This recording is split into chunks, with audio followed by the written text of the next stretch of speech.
Good evening, everyone. My name is Clay. This is the Wolf Den 808, and we are playing L5R. I have my two great players. They can introduce themselves, plug what they like when they start up. But we're continuing the adventure, Mirror Mirror.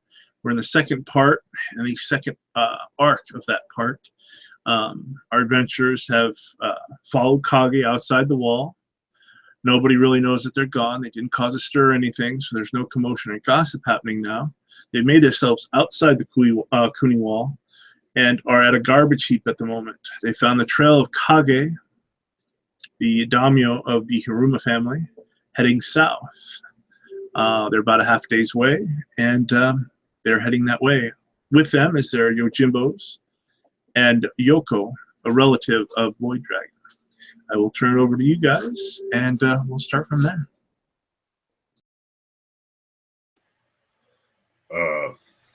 Miramoto Void Dragon, he stands there, now donning his armor, facing, I guess, the entry to the Shadowlands, or the opening scenes, and it's contrasted by the pleasant aftertaste in his mouth from the delicious rice ball that his Yojimbo had provided, the great Tamori Khan.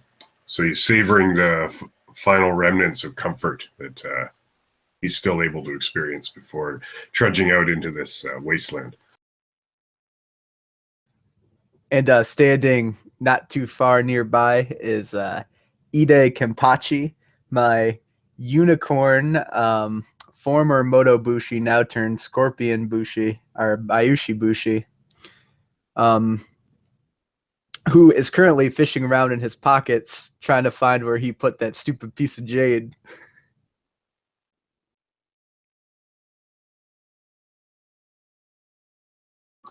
You can easily find it within your pocket. You also have the gift that was given to you from earlier, another 2 pieces.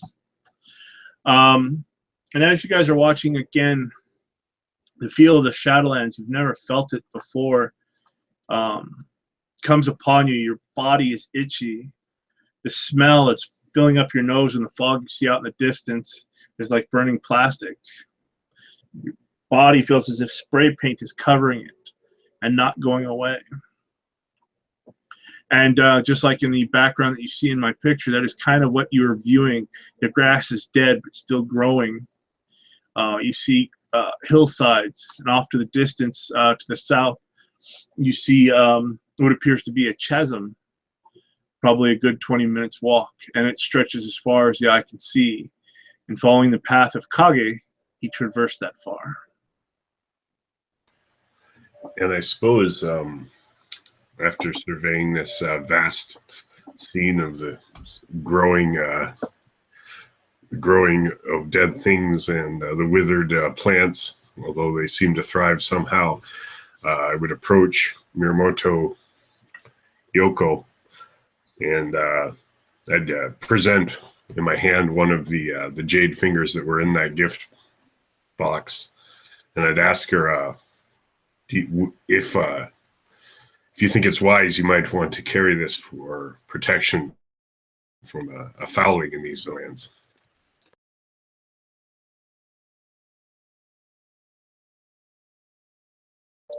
Yoko turns to you and bows low to Void Dragon. She takes the gift. She does not wait for the ceremonial 3 times denying. She realizes that you guys are out in the Shadowlands and this is dangerous, and that could, the more time spent out here, the easier it is to be hurt or tainted. And she hasn't even passed her Jimpaku. She says, yes, Void Dragon-san. Thank you. Arigato. Excellent. And of course, myself and Tamori-kan will keep an eye on you to protect you from anything which that jade finger can't. She bows again. Hi. And Otaku will too, which is news to Otaku.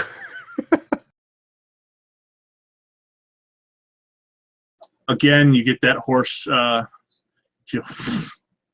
kind of blow out her nose. And as you look at her, she does bow. Hi. A battle maiden. will ride with you. And she raises her naginata up. Hey. Shall we go, my lords? And she's looking around, rubbing her. You know, she's covered in her armor and stuff, and her kimono that goes down to her wrist, but she's rubbing it as if she's wiping away from the inside. You travel if you're going to start, that is. Yeah, I'm ready to get moving. You walk on and you travel for a good 20-25 minutes, and you find yourself getting more into more of the bodies. You notice that these have probably been rotted. The further away you get from the wall, the more rotting the ground becomes, until it's just plains out where it looks like rubble, but you know you're standing on bones and skulls. And then eventually it comes where it's just dirt and rock. 2 hours into the trip, Yoko is tired, but she's maintaining it. She's not complaining, which is not the samurai way. You come upon a 26-foot and deeper chasm from one end to the other. This is a chasm you saw earlier you thought was a lot closer. The walls are sheer. The bottom, as you look down, that's when you get hit by a warm smell of shit. Just a foul odor of decay, feces, and everything else. And you look down and you see a swift-flowing tar-like substance going down. It's probably 60 to 65-foot drop. But to get across the chasm, it's about 25 feet, almost 30 feet across. On your end, you notice that there are 2 stakes out. Across the way, you see what appears to be possibly a rope and slant bridge hangs down on the wall. And on your end, you see the stakes for the bridge and rope dangling down. You see 2 arrows piercing the stakes on your side, and you know that they are rope cutting arrows lodged into those. What would you like to do?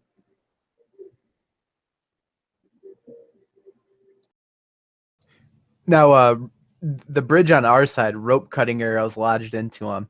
So it looks like is the bridge still hanging? So it looks like it can be crossed, and these arrows have just done it damage. No, on the opposite end is where the main majority of the bridge is. Again, it's a rope and slant, wood in between, and it just dangles on the far end. It's connected to those 2 stakes there. It looks like whoever crossed the bridge turned and fired those arrows, which severed the ropes and swung the bridge down like this. And you guys are on this end. Okay, I gotcha. So there's the 30-foot gap now, and just nothing connecting on our side. Correct. And there's 60-foot fall into a weird black-like substance. You'd be easily tainted, overwhelmed by the stench and the corruption that's flowing down below you. Does the slat bridge, do the planks look like they're still there, still functional, just laying against the opposing side of the ravine? Correct. From your vantage point, you see that they are actually still. Some are broken at the very bottom that probably slapped, but the majority, probably 90% of them, are still good. I think Miramoto might remark that one of those planks would be likely an easy target for one of my own arrows. I didn't bring any rope myself, but possibly in some of the kit that we've been bestowed for this trip, I might find some coil that we up if I have a successful arrow length. No, this is 30 feet, right? 30 feet across? Correct. I'll look at Miyamoto and say, 30 feet's not too bad. I could probably take it in a jump. Probably. Hey, I'm not saying I couldn't, but we do have our armor to think about, and of course the protection of our Shugenja. Threats, of course you're right. I wasn't even thinking. Young Yoko's legs are so small, there's no way she could make that jump. Now, perhaps, though, there might, if we survey along this side of the crevasse, there might be something we might find that appears like a much gentler jump, or possibly more elevation on our side and less on that side to make it an easier jump. So you think, so what you were suggesting originally was that if we have an arrow or something, you might be able to hook the bottom of the bridge with it and pull it back over. That's what I was thinking. I don't have the most ideal of arrows, these, but they will do. They're flesh cutters. Perhaps we could have one of our Yojimbos tie a rope to themselves and run and do the leap. You notice that Yutaku and Tomori-kan are looking at each other, and they give you kind of a dead look. Hey, come on, guys, this is a joke. I didn't mean it. Again, you get that horse coming from Utaku.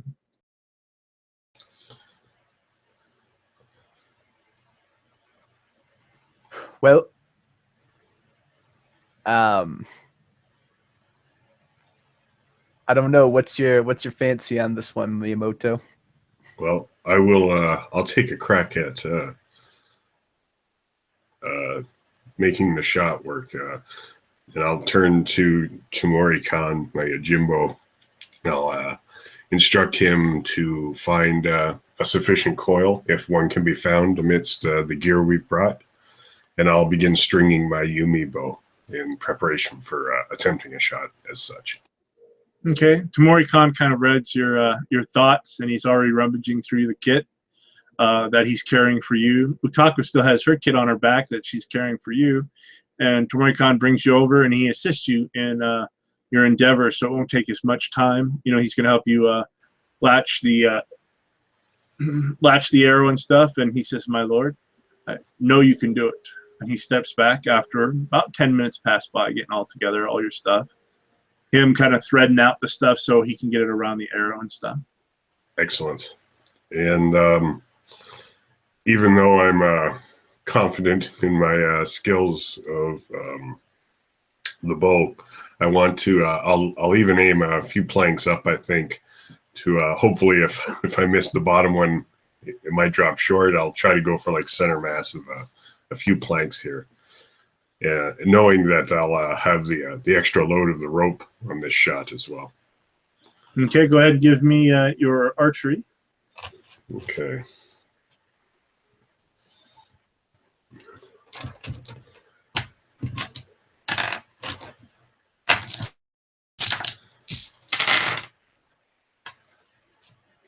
Four.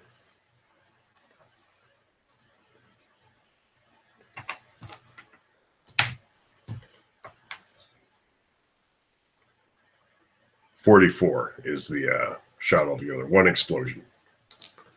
Very good. You've made it with 5 or 8 to spare. You hit that plank that you're aiming at, and you're able to. It sticks right, and the rope sticks to your arrow, and you're able to pull it up. Excellent.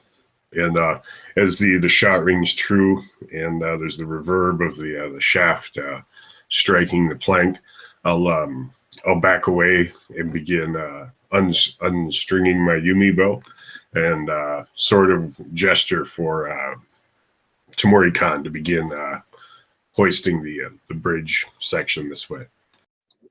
You see Tomori-kan kind of wrap it around him a little bit, and he starts to walk, bringing up the bridge. As you get it, it wobbles some, but between the 4 of you, or 3 of you, Utaku, Ide, and yourself, you're able to secure it, at least hold it up. Ide, that's when you realize you're going to, whoever built this bridge didn't build it very flimsily. So what I need from you, or from you, Void Dragon, is a intelligence engineering. It's would be a lore if you have it. That way you strap it well enough. If you don't want to make the roll and you just think you can tie it up good enough, it'll be a different roll, but with some penalties. Do that roll. 26.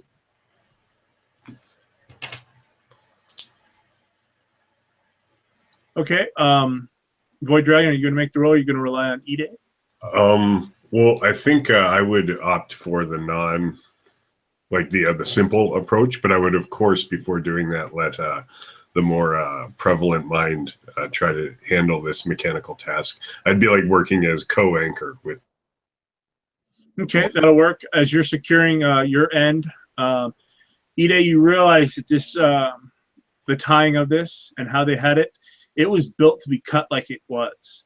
That way, it's the knots and everything are well constructed. But with just a slight cut or a slight move, the whole thing can come unraveled. And it's built a certain way with these planks will shift and break if you don't put them down. So you're able to stop Void Dragon from just kind of tying them from the center and from the top. You start from a pattern, you go, bottom to the top to the middle. That way you're bracing it. Again, you just pieced it together on how the crab put this together. So you're able to do it where it won't break. If Void Dragon just put it together, there's a possibility each time someone passed it of it actually breaking. So about a half hour goes by and you guys are able to transverse the chasm. Ooh, looks like we got it pretty good, Void Dragon, but if you don't mind me saying so, we might want to take this bridge one person at a time, regardless. Very well. I would put myself to go last, or yourself if you want to go last. Either way, I think we're most likely to make the jump if need be, should the bridge break before all of us cross. I'll tell you what, since I'm the one that put his engineering to task, I'll walk across it first. That way, if it's unsteady and it goes down, it's my own damn fault. Very well. I would like to send Miyamoto Yoko. I may delegate who crosses afterwards. Yoko will bow. Sounds good to me. Alrighty, here we go. I'm going to pull out my jade from my pocket and kiss it and start walking across the bridge. Okay, you take a step by. What's your reflexes? All right, reflexes are 3. Okay, no need to roll. You make it across again. As you step on the first couple of planks, it does shift a little bit as you get used to the walking of it, but you put your hands on each side of the rope and you're able to walk hand in hand and cross the bridge's planks. They just sway a little bit with the weight of who you are. After you, Yoko, kind of like a leaf in the wind, she kind of dances across a little bit. She's wearing no armor. It makes the cross fairly well. Tomori Khan will turn to you, Void Dragon, and says, "My lord, Void Dragon Sama, I believe you should go next." And it's me and the 2 Yojimbo left? Correct. You know that Tomori Khan is, now that the crowd is kind of walked away, i.e. Ide and Yoko, he views Otaku as just another Yojimbo, as a guard, and he's stepping forward and saying, "You should go next, sir, just in case." But he doesn't say just in case. That would be dishonoring you. I wouldn't waste any time. I would cross at that point. Probably, but yeah, I'd just cross the bridge. Okay, and you have a 3 as well in reflex, or higher. Okay, again, you easily make it across, barely shifting. Moments pass, and Tomori Khan comes across. He makes it across, not a problem. And then Utaku comes across, and she struggles a little bit. The bridge kind of shifts under her legs. She catches herself, and she walks across. Takes a deep breath and joins you.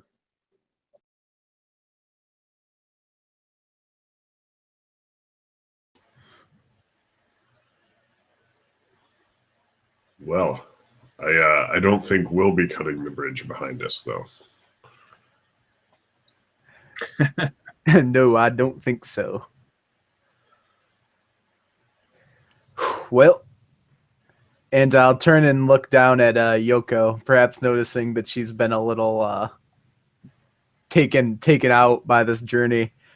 How you doing, Yoko? You still got some legs underneath of you? Hi, Ide-san. I am still. She takes a deep breath.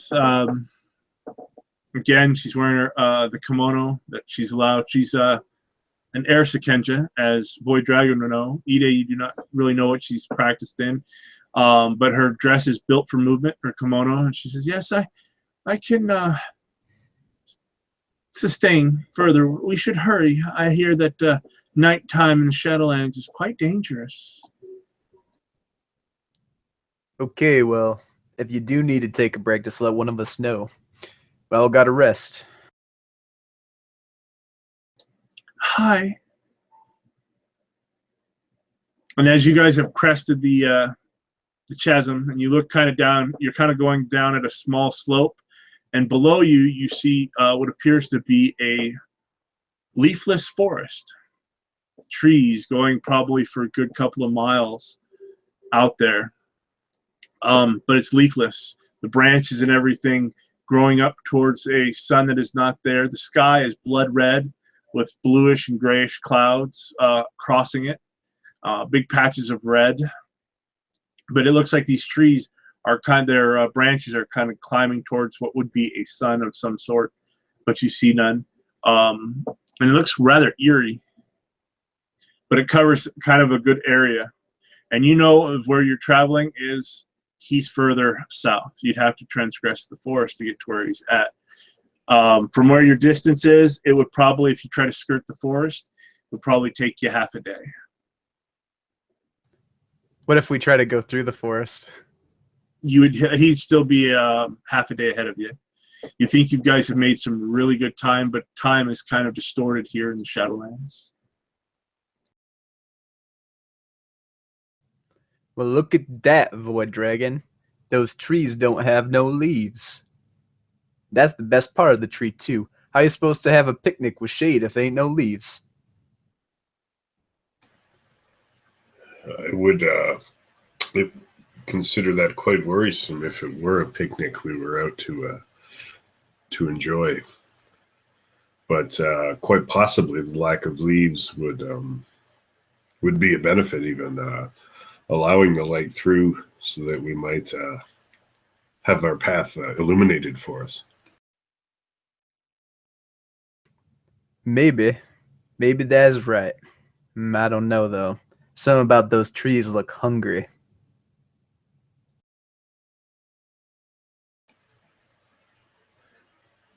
From the smell of that hideous miasma that was wafting up from the crevasse, I'm sure the lands here are in no shortage of with want to eat us.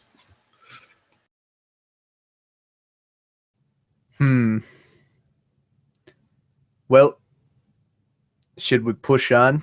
I don't know how hard paced we want to go here, but I'm thinking the sooner we get to him, the better. Even that means a little bit of battle fatigue.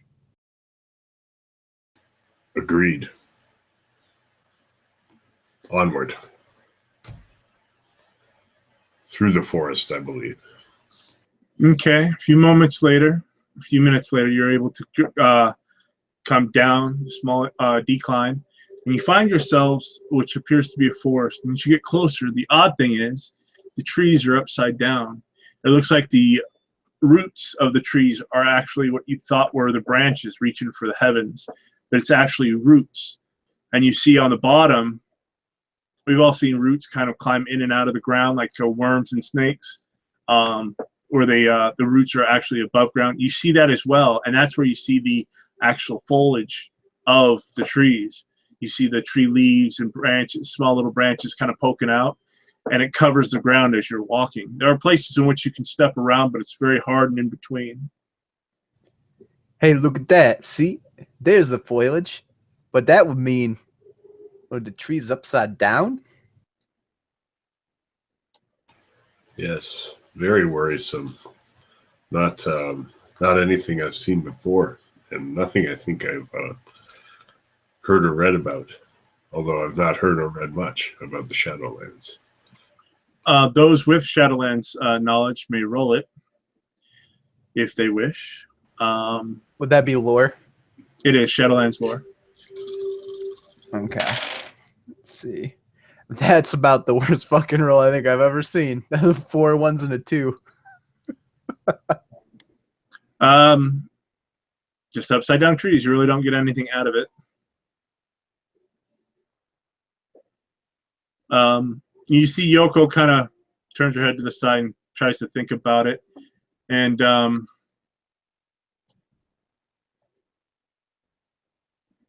she's like, very, very interesting.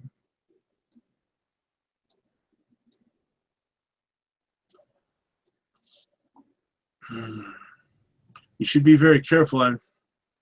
And she starts to go yummy, yummy, yummy. You know that she's starting to commune. And as she's doing that, beads of sweat start breaking on her forehead, just coming down almost like someone dumped a bucket of water on her head very slowly. Let's see if she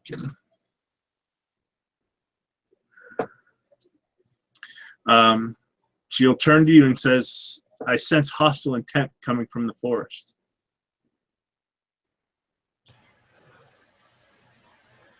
And turning from Yoko to Ide or Kimpachi, that sounds rather ominous.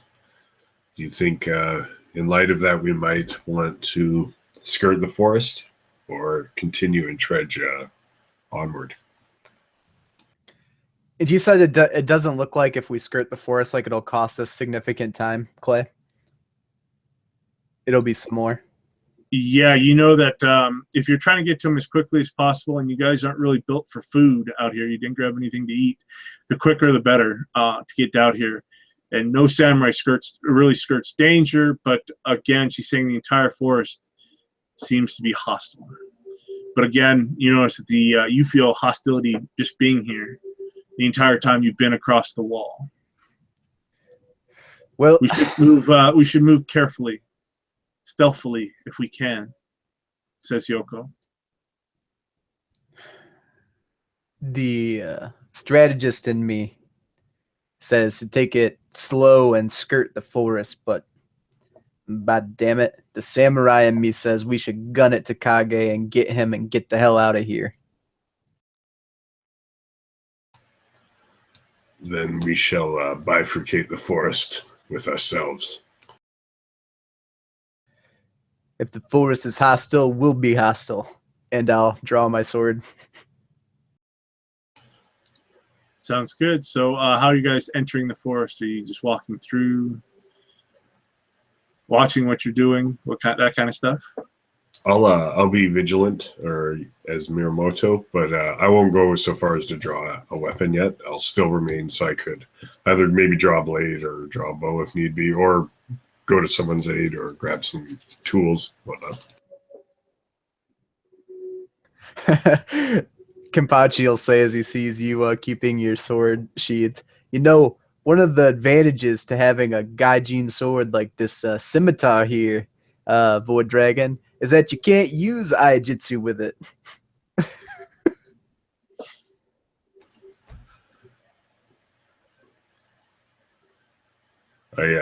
I've seen that very scimitar used to great advantage, and Iijitsu is definitely not one of its shortcomings. Perhaps one day you could teach me a few pointers on Aijitsu. It's a area I need to show up on a little bit, especially after seeing how these courts operate. If you've yet to name your blade, might I suggest something along the lines of Thunder? And I'll kind of like turn it in my hand, look at it.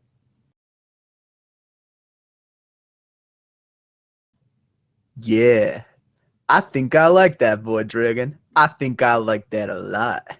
And I'll give it a couple slashes in front of me. That's right. From now on, this sword's named Thunder. Sounds good. So you enter the forest. If you're walking where you're trying to avoid things and just kind of walking carefully. Go ahead and give me an agility athletics test. Ooh, my favorite. And if you're using stealth, give that to me first. If you're trying to be stealthy through here, give that to me first. You notice that Yoko is trying to be stealthy through the forest.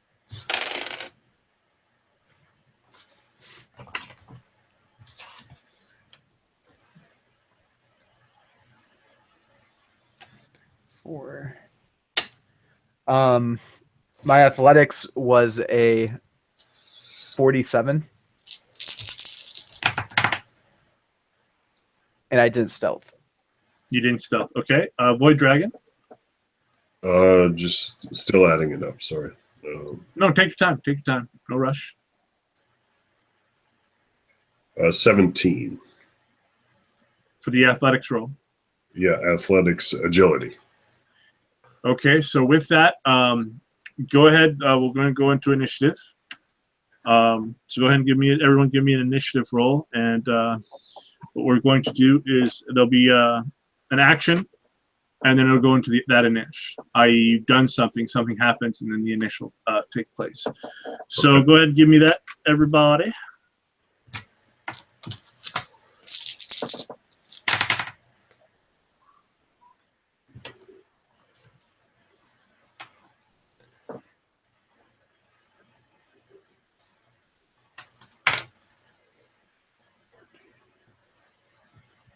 Uh, 28. 38 with one explosion. 38, 28.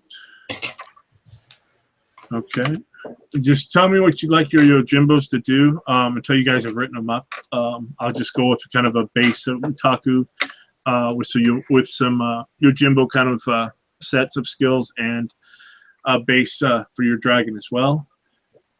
I have Yoko already, so it will be Void Dragon at first. So before that happens, Void Dragon, you're moving around, you're trying to avoid different things, you're kind of looking at Yoko and everybody else, and you're quietly moving through this forest that you see there. And that's when you snip on, it looks like one of the limbs. It goes snap, and as soon as that does, you see around it, the limbs around your guys' area start to shake. Think of snakes in the grass as these limbs just kind of and some of them kind of rise, like cobras rising up. So it'll now be Void Dragon's turn. What would you like to do, sir? Seeing these roots or branches, inverted branches, start to rise up like animated snakes, I would leap to action. I'd probably spend my time drawing both my blades and reeling whatever movement I could to make sure that I'm at the heel of Yoko, or betwixt as many of these things in Yoko as I can, although we're probably surrounded.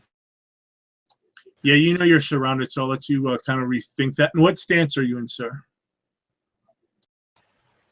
I suppose something like center for now.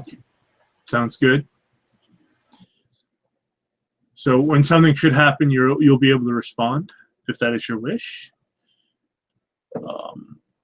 Next would be Ide. I would be in the normal battle stance. Sounds good. And do any of these trees, like the trunks nearby, have growths on them, like anything that would look like a tumor or anything strange out of the ordinary? All the trees that you see look sickly, and you also notice vines kind of wrapped around them. And as you both look, you can all see this as you're kind of paying attention and you're being really hyper-focused. The growths of the vine kind of glow a little bit. And you think that you see inside that it glows a little bit, and it looks like you can see movement. Think of those TV shows of the plants when they do the microscopic stuff and you see the movement of the chlorophyll and all that stuff. You kind of see that, but it looks like lava. These veins are like lava, pushing the lava around the tree, into the tree. And that's when you notice that the limbs on the ground where you guys are at, because the same tree it looks like it's connected to, there's actually small little vines that glow that way as well, and it looks like it's pushing fluid through those little vines on the limbs, the larger vines on the actual tree. How thick does the tree look? Does it look like I could deal it significant damage with a katana or a scimitar? If you hacked at it like an axe with your scimitar, possibly. You notice with Void Dragon, he could hit it with a very good hit as well. It just really depends. You think it's probably got some kind of reduction. All right. I'm not going to attack at the leaves on the ground. I think that's going to do me any good, but I'm going to leap into action. I'm going to take my scimitar two-handed and try to fucking hack at that trunk that's connected to the leaves under our foot. Okay. Not a problem. It is a tree. So you know that it's got a low target number, which is 10. You can do raises for extra damage, all that good stuff. Okay. Let's do 5 raises for extra damage. Remember, it's your max raises are up to your void range. Oh, it's my void. Yeah, so it'd be 2. Okay. So, 2, 3. Okay. Oh, so 1, 2. That's a 1. There we go. Okay. 10, so 19, 8, 27, 35. Okay, so I got a 40. Okay, so that'll give you an extra 2k0 on your damage. Okay, so it takes me up to 10k3.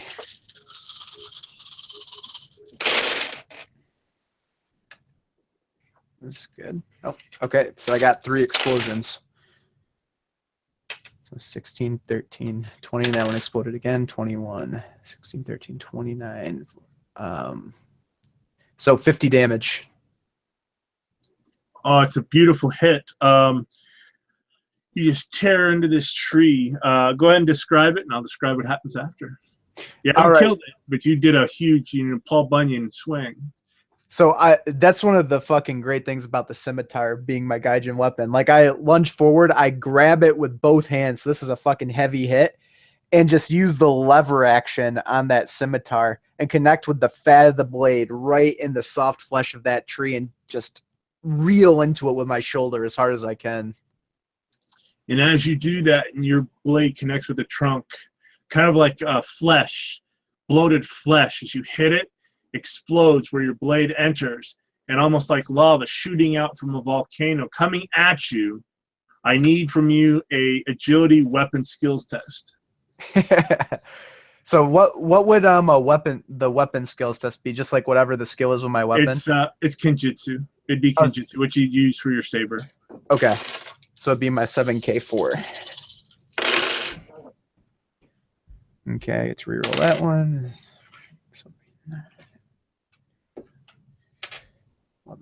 So it'd be 28. Sweet. You easily just kind of turn the flat of your blade over, just grinding it further into the tree, and you're able to block that sap. And as it hits your saber and drops down, you know that any normal weapon would have probably been damaged by it. But your sacred blade seems to handle it well, and it drips down your blade onto the ground, and it starts to sizzle the ground as it eats the ground. But you avoid the leaking lava sap. It is now your Jimbo's turn. What would you like them to do? We'll go to Void Dragon first.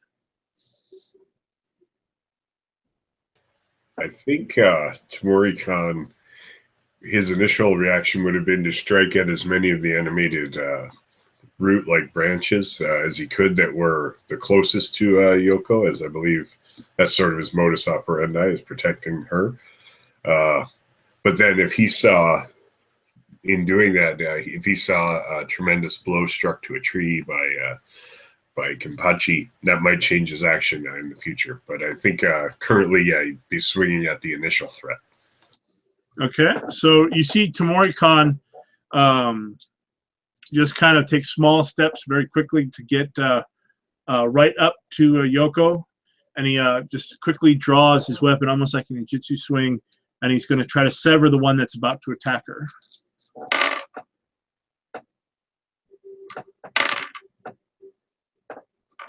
And he does. You see that he cuts it before it's able to strike her. But you notice that on the backswing, you see coming from the stump again that spew of fiery sap, and it does get onto him. It burns into his kimono, but does no damage to him. But you see a big gap where that sap was, and you smell a little burning flesh. So it might have touched him, but it appeared to have done no damage. Utaku is fighting off the one that's around her. It's still waving about. And Yoko will just stop. There's nothing around her, so she'll just kind of stop. You notice that the one to Morikon left, there's one around you. There's two around Ide because he's nearest to the tree, and the one that was destroyed. So we are back on top. Void Dragon. So I think I'd take attack stance now, going for this round, and I guess I probably witnessed Kenpachi strike a blow to a tree that looked like no tree could receive such a mortal wound, and I might press such an attack of my own on the same tree, unless there's one even closer to me. You've got one of the limbs, but in kind of the area you guys are stepping around, this is the nearest one, and you can tell that the branches are leading to this tree that you guys have both, or Ide has struck. Excuse me. Yeah, I'll, if possible, yeah, I'll try to see if my steel blades can reach out to the heart of this root nexus. After you, are you going to call any raises? You can if you wish. I don't think so. I just want to strike true, but now because I've got both blades in hand, I'll take a swing with the wakizashi as well. Swing away, sir. All right.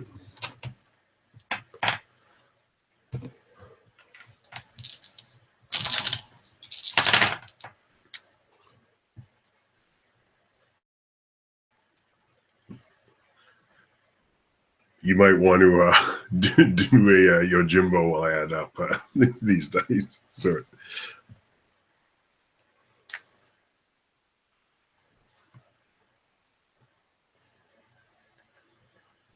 It'd be Ide's turn next, but if you do massive amounts of damage, you may be able to destroy the thing.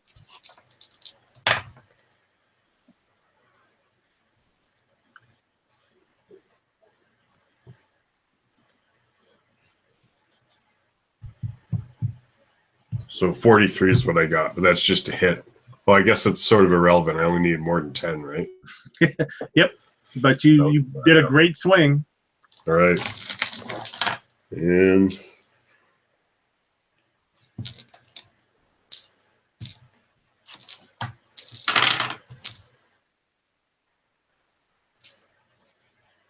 is emphasis for damages rerolling of ones? Damage, rerolling of ones is only for your attack, not for damage. Okay, cool.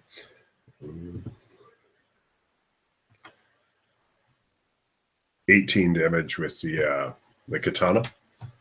Okay.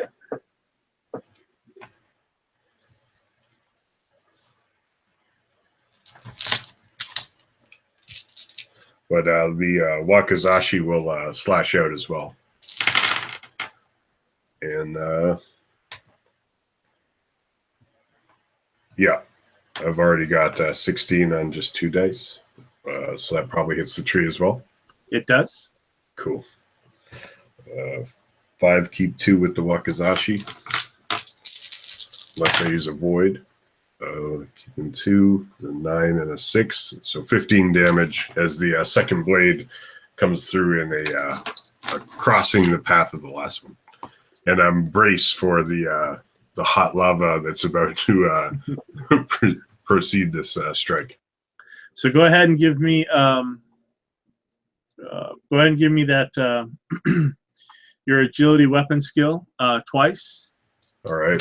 So as you slash into this thing. And because it's a weapon skill, that's my school skill. So I think I'll still get my Miramoto's blessing.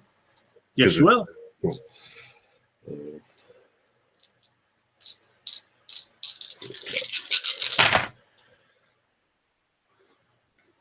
4, 8, 2, 34 on the katana. Very good.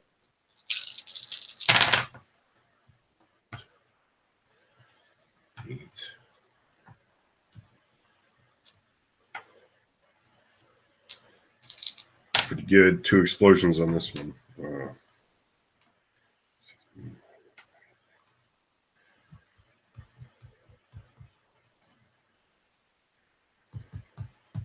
51 on the Wakizashi. Yeah, you just barely move and it just flies by you. The splattering of these 2 strikes and these 2 open wounds that just pussed out up at you, easily able to avoid.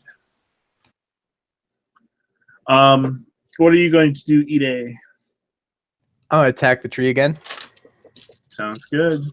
2 raises. Okay.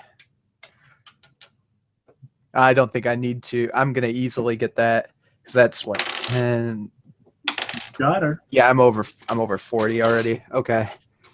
So let's see. I'm gonna get my full 10 again. It's gonna keep 3. Come on, baby. There's 2 explosions and a 9. Okay, so it's my explosions. 19, 18, 19. So 38, 56. Oh wait, no, that's not right. It's 8, 19, 19, 38, 46. Sorry, it's 10 less. Go ahead and give me the death of the tree. Okay, so when the like the 2 like lava sap squirts go out and Void Dragon just turns sideways and like dodges them, I'm gonna yank the scimitar back again and let out a really loud ki, like a whoa, and lunge forward with my left knee and just really get low into it and strike, and I'll completely sever through it and try to dodge out of the way before it comes crashing down on both of us. With what he's done, if the 2 of you would give me the agility weapons skill to avoid the big spurt. Now, this is going to be a little higher than the last one because you severed it, and it's kind of like a volcano just erupting blah, blah, blah, blah, up into the air. And I'll roll for the other 3 that are in the area effect.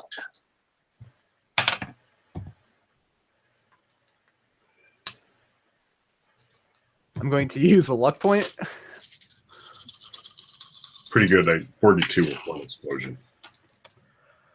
I'm going to use a luck point. Damn it. Let me reroll those ones first. Yep, fuck it. I'm going to use my 3rd luck point. Wow, I'm getting bit in the ass on this one. They just went all my fucking luck. I still only got... I just rolled 24 dice and I got 1 explosion. So as it goes. So it would be 31. Okay.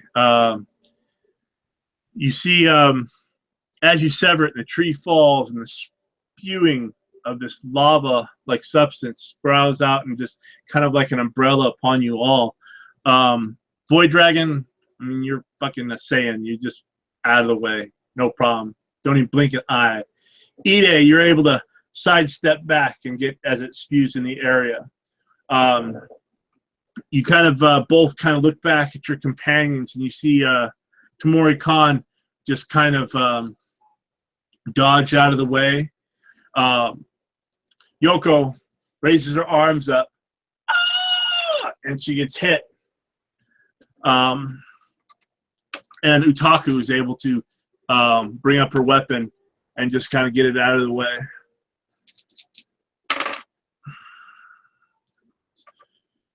Yoko is just kind of splattered and hits, and you feel the sizzling on top of her head as it just kind of burns her. Kimono smells. You smell burnt hair, burnt flesh. You see at her neck a green emerald glow flash a little bit as she yells, "What do you do?"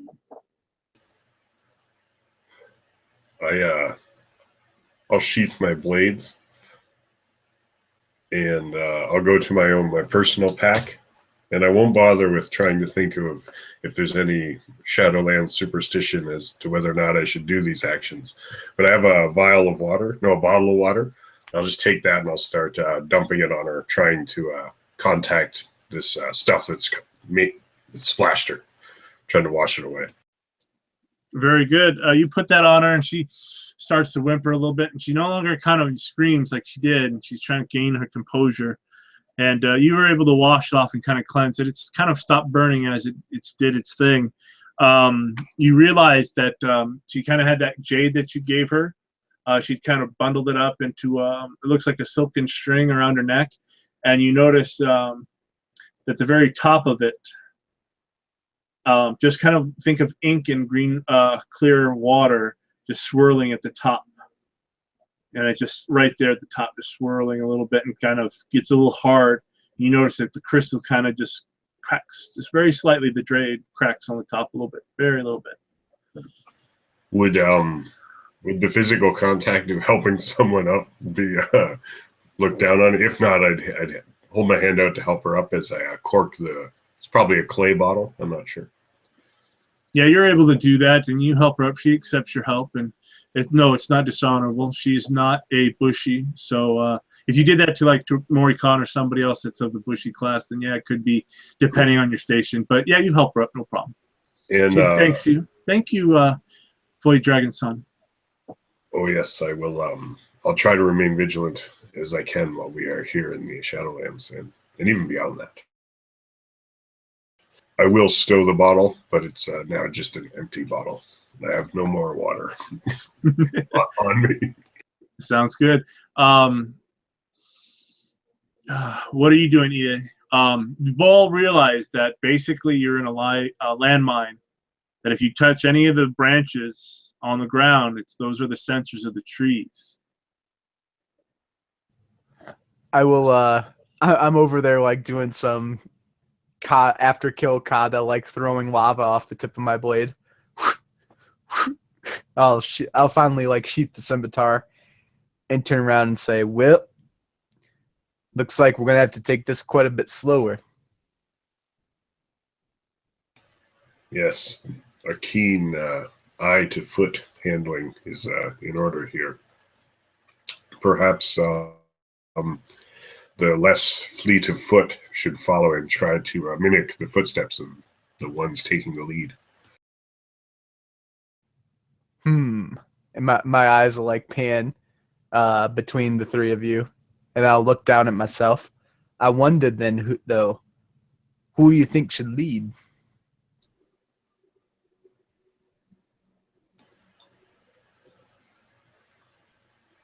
Well, I certainly I could do that. I'm nodding my head. This sounds good to me.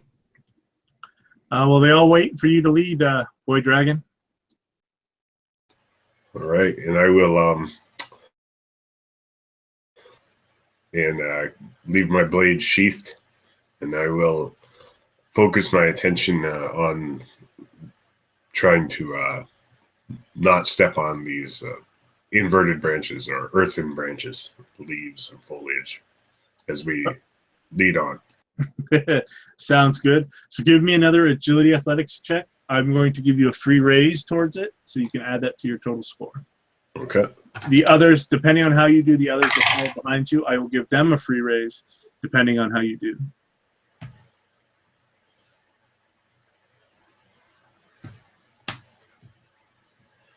Uh, 20.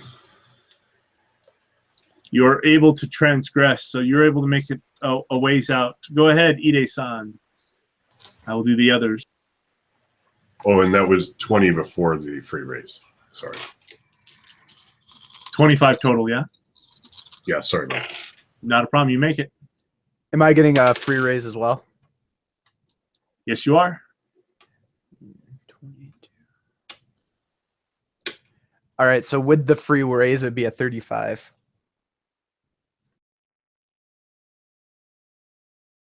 Sounds good. The other three, again, kind of like a chain gang, guy in front of them is giving them that free raise if they succeed and show them where to step. And all three of them follow behind you without incident. You guys traverse for about an hour. You come to the opening as the trees kind of thin out, and you're able to walk a little straighter. You don't have to watch your steps as much, you think. And you see that there's a field out before you. Again, the light is there.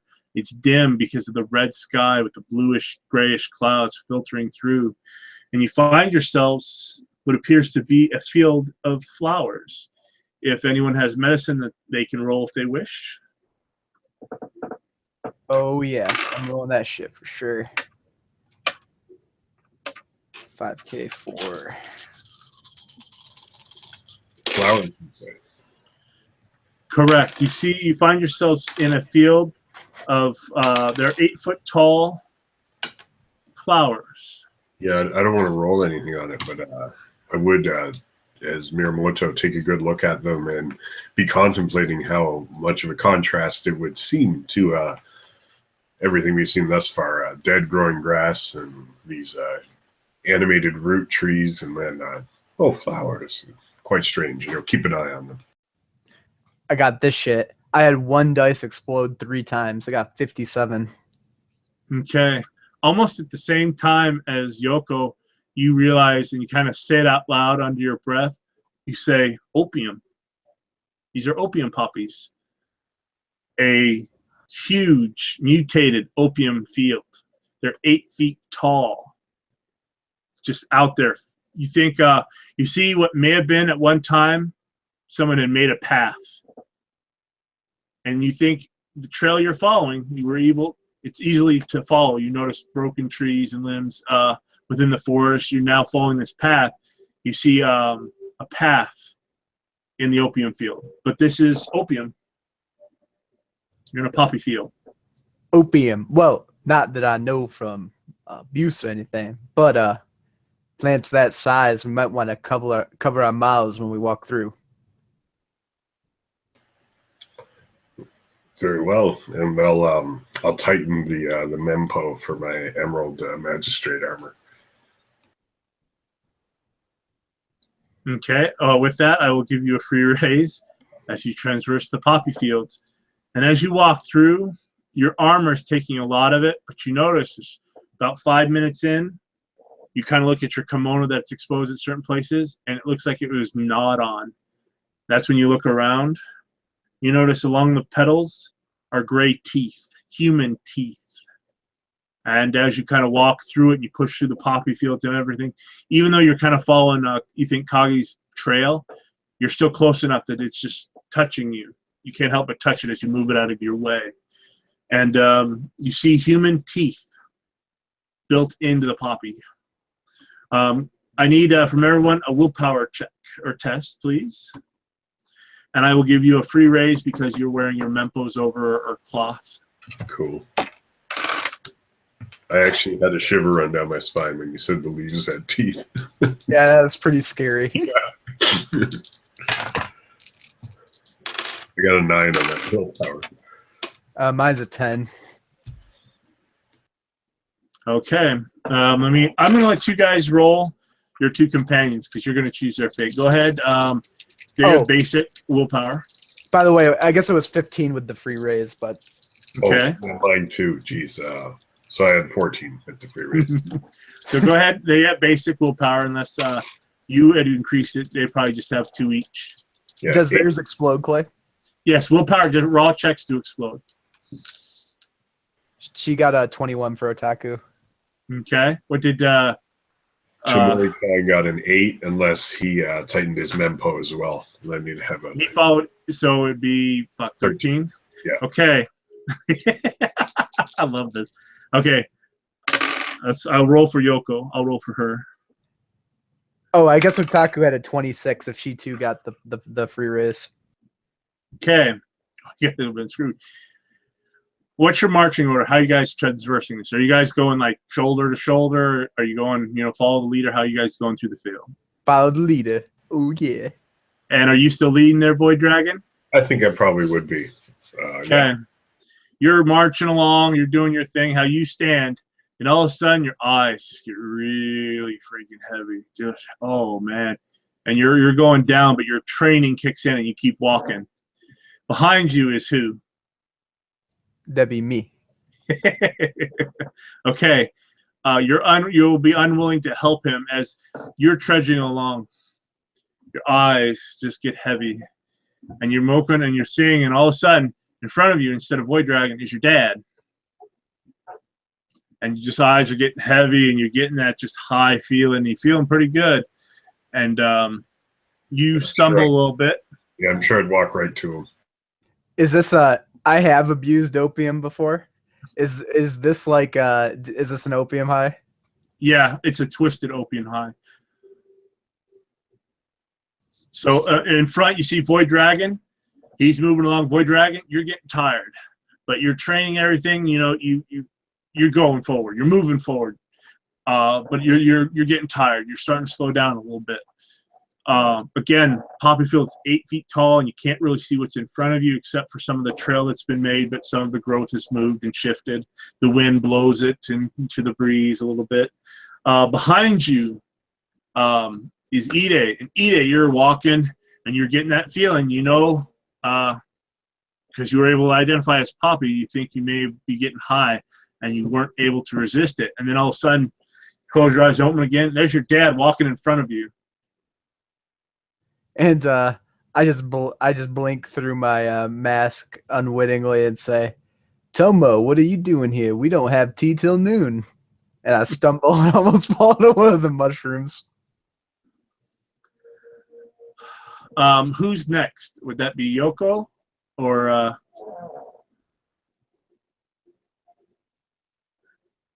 no? You're leading the charge there, Void. But who's after you, Ide? I think that's Yoko. Where would you like Yoko at there, Void Dragon? Yeah, that's cool. And then probably the Yojimbo thereafter. Okay. Yoko hasn't noticed and hasn't really heard, but she seems to be moving, pretty strongly. Then your Yojimbo, Void Dragon, all of a sudden he's going, taking deep breaths, sweat beating down his thing. And Otaku, excuse me, she's got sweat beating her down her thing. Go ahead, Void Dragon, go ahead and give me a 3K3 roll, please. Okay. And it will explode. Okay, no explosions. 10. Okay. All of a sudden, Ide, you feel a smack on the back of your head, and on your next roll, and you'll get one, I'll give you another raise on top of what your Mempo is giving you. Yoko kind of pushes you aside, and she runs up and says, Void Dragon, and she smacks you, Void Dragon, on the back, and you kind of pop up through. You were walking, and you just, complete the mission. You didn't have any weirdness. You didn't see anybody in front of you. It's just you're marching and you're dedicated to march, but you're getting tired. But as soon as Yoko hits you in the back, you kind of snap out of it a little bit. You're still a little tired, but you're snapping out of it. I will give you another free raise on top of the one you've already have from your Mempo. As you guys are kind of taking stock of what happens, you notice that Otaku, she kind of goes to one knee. It really hit her hard, and she's getting really sleepy. And Yoko is going by all of you and smacking you, hitting you. Doesn't matter about the honor loss of actually hitting you. Your Yojimbo, though, seems to be okay. And I'm okay, Yoko-san. You guys have probably got another 15 or 20 minutes at this pace through the poppy fields. What would you like to do?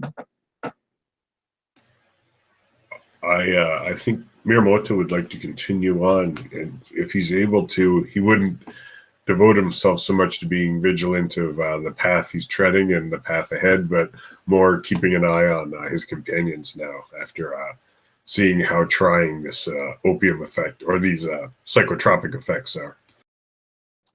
Sounds good. Okay, you're trudging along. Ide, you're next. How are you going to approach? Are you the same way, observant, or are you pushing forward? What are you doing, sir? Well, he's in front of me, right? Still? Yeah, if you guys are continuing the same marching order, yes. I'm going to pick up the pace a bit, and I'll pass him if I have to. And I'll yell back at Otaku, and I'll like give her a whistle. Gotta move. Okay. Void Dragon, are you going to maintain his new pace, or are you going to keep with yours? No, that sounds pretty good. I'll let him. He'll pass me as he speeds up, and as I'm keeping my eye on the others as we're traveling, I'll let them all in unison pass me as well. So I'll be on the end by the time we're done. Okay. Sweet. So as they pass you, Yoko, she speeds up. She still seems to be really bright, really, refreshed. That didn't seem to affect her at all. Then your Jimbo walks up. He does bow to you as he goes, and he's got beads of sweat on him. And then the Otaku passes you, and you notice that she's about to go down. She really got hit hard. So another, instead of 3, I'll break it down to 1 if you guys are hustling that way. So go ahead and give me another willpower check. Okay. You get 2 free raises on this.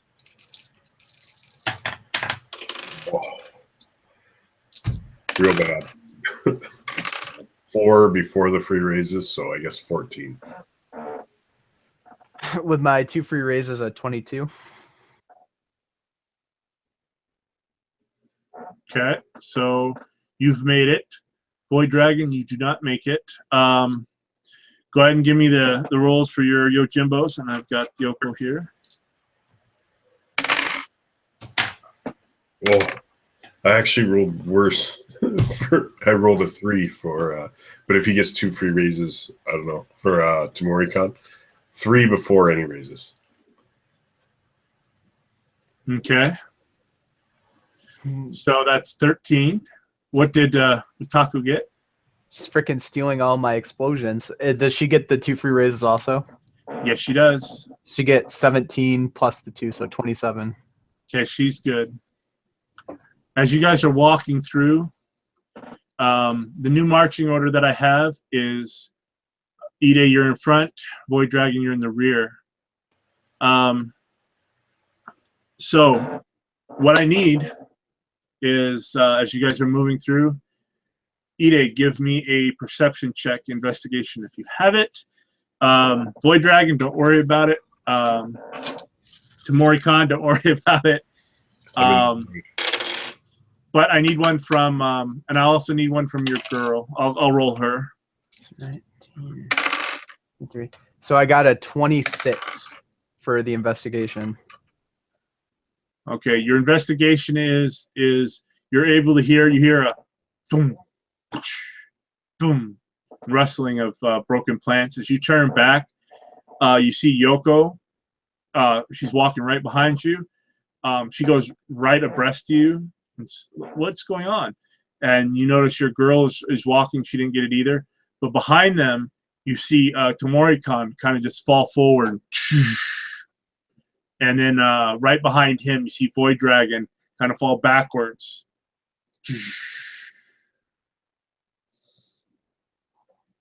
And that's when you hear the rustling coming from around you, especially in their area.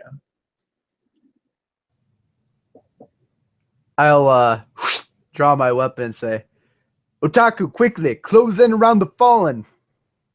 And I'll start pushing Yoko back towards the bodies, too. Okay. Void Dragon, you've your last kind of memory is that feeling of, you got to press on, you got to watch Yoko. And that's when it just goes dark. I mean, just think that you've been awake for days and all of a sudden your body just boom, you fall. You don't wake up with the fall. Tamori Kahin falls back, or forward, excuse me. And as you guys approach them, they are snoring. They are out. And the rustling is the actual poppy plants rustling. And you kind of notice that they're kind of rub your eyes a little bit. Maybe you're playing tricks on you again. But very slowly, it looks like the plant itself is slowly moving over. And those teeth seem to be moving a little bit. And it looks like they're going after Tamori Khan and Void Dragon. But it'll probably take all day for them to get over there and move. That's when you notice with your perception check, as you see bones sticking out of the ground. It's as if the plants have feasted on other creatures in here. I see. So they lure them into the field and then knock them out with the opiate and feast on them. We got to get out of here. I think I can get Void Dragon up. Otaku, do you think you can help his Yojimbo? She kind of looks at these. The Yojimbo's a lot smaller than Void Dragon's. Yeah, I got him. Yoko, give me a hand. And she goes, I will help with my cousin. It looks like she's totally focused on getting Void Dragon, giving you hands. So between the two of them, I need one more roll. He's out, but you got to carry him through. So you need the roll from me for me, or a roll for her or Otaku. The Otaku needs to roll, not for strength. With Yoko's help, you're easily able to get Void Dragon, his bag, and everything else. This is to stay awake. Oh, you're I running got through the population. Basically, the distance, because you're carrying them or dragging them, however you want to do it, is slowing you down enough. You're going to be trapped in here for one more roll. Okay. And I still have the 2 free raises. You have one. You have your Mempo. Yoko is no longer kind of slapping you guys and making noise to keep you guys awake. So you have 1 free raise. Actually, I'll give that to you as you've kind of caught on. You have to hit Yoko to give her 1, and she'll hit you. Nobody's there to help your guard, though. Utaku's on her own. She's going to be spending Void. Okay. So go ahead and roll. I'm going to roll for you and Yoko. I rolled Yoko's. What? Can I spend Void to make this easier somehow? You can spend Void to give you a 1K1. I'm going to spend a Void to give me 1K1. Yeah, fuck that. I'm going to spend both of my Void. Can only spend the 1, my friend. Damn it. Okay, 1K1. Okay.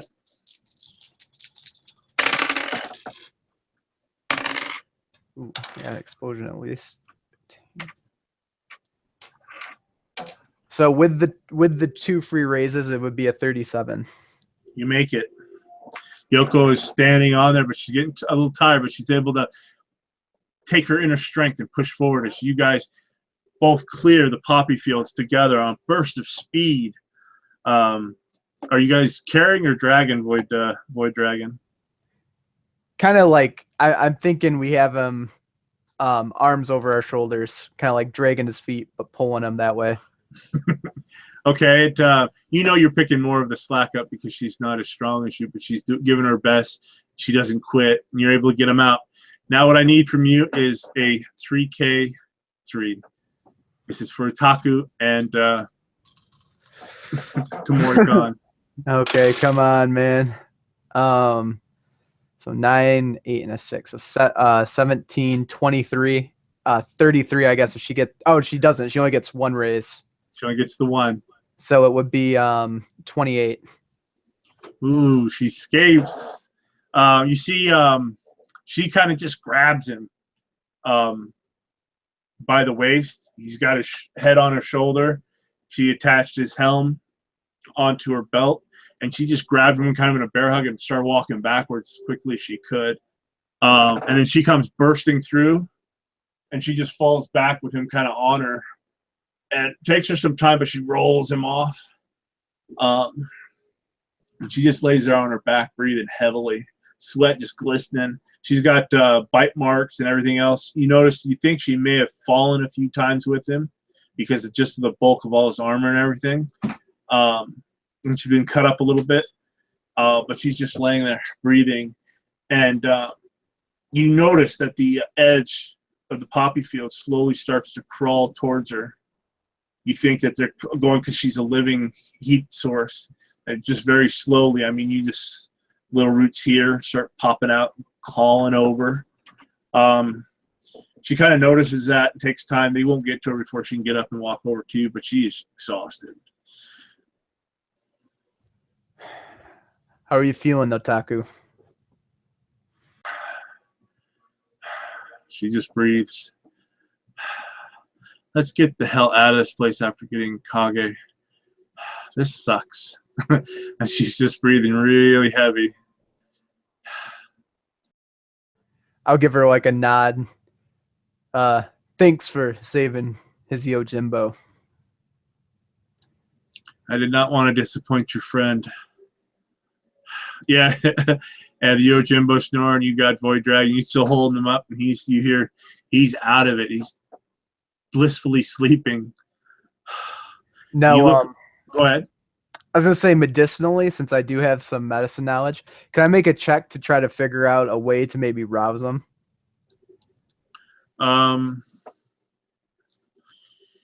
He has to sleep it off a little bit is probably the best. You probably don't have, just looking at your equipment and everything else, is you might not have enough to do it. You could damage him, but then you know with your earlier check of Shadowlands that would be an easiest way of getting to him if you cut him and he had an open wound. So you think just letting him sleep a little bit might help. You know, give him a couple hours sleep, he'll probably come around on his own. I'll look him over a bit and turn back to Otaku and say, well, I know a little bit about medicine. My prognosis is that we need rest. Unfortunately.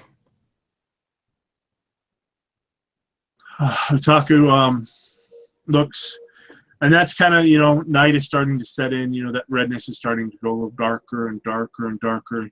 You probably spent more time than you actually thought in the poppy fields.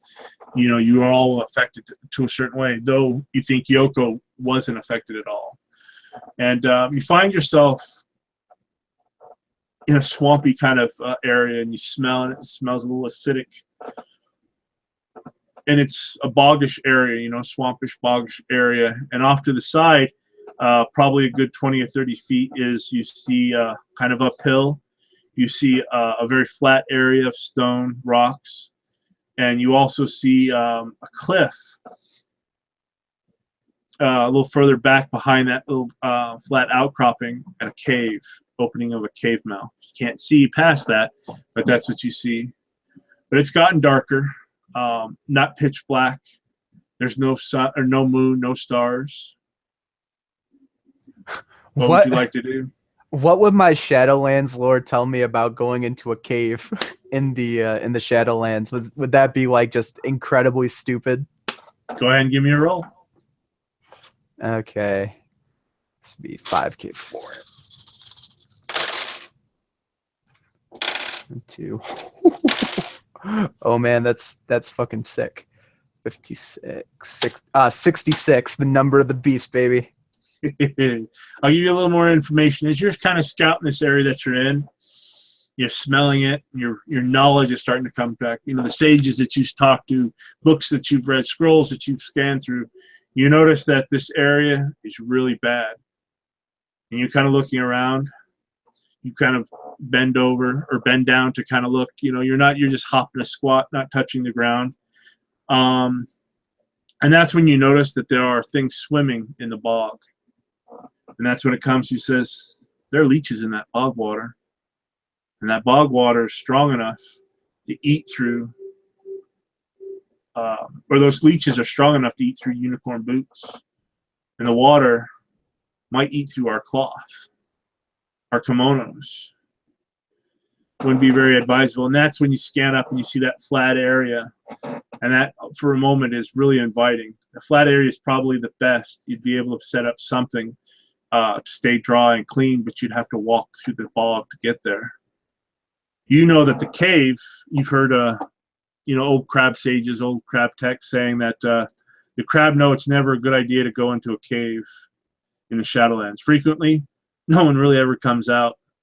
But on the other hand, camping in the open, where the wind will carry your scent to creatures unknown is also not a comforting idea. Can we get to the cave without going through the bog water, or will we have to go through the bog water to get there as well? No, I'll let you get to the cave entrance without going through the bog water. You're able to avert the holes in the swampish area. You're able to stand on the ground a little bit.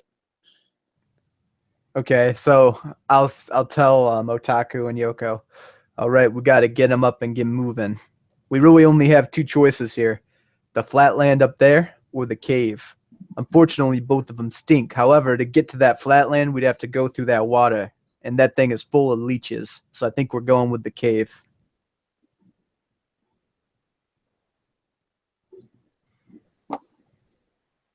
Utaku picks up the other Yojimbo, and you guys are able to make it to the outside of the cave. What would you like to do? All right, we got to set up camp here now. Can we see how deep the cave goes from the entrance, or? Nope. As soon as you get there, you can see about 5 feet in, and then it's just pitch black. But you have enough on the outside of the cave to stay dry, and outside of it, you'd be able to prevent. You could see something if it came at you from the cave. It's like so we got a windbreak essentially. Pretty much. All right, let's set up camp here, get a fire going. I don't think we want to go into the cave, at least not too far till we know how deep it is and what might be lurking in there for us. But this will do for now. Itaku sets down his guy. Yoko helps you set down Void Dragon. Itaku says, "I'll take first watch, my lord. Get some rest." And she puts out. You notice that she puts out. Basically, she builds kind of a horse pin around you guys. And she puts out dry leaves and whatnot that she's gathered around. Again, using her naginata to push it. She doesn't want to touch this stuff.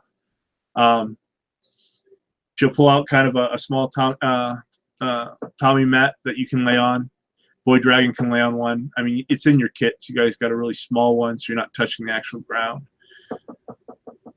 I will say, go ahead. When she says she'll take the first watch, I go, no, Taku. No, you really shouldn't, Otaku. Okay, Otaku. I'm going to sleep. And I'm almost already down. Like, I hit the ground, I'm just fucking out.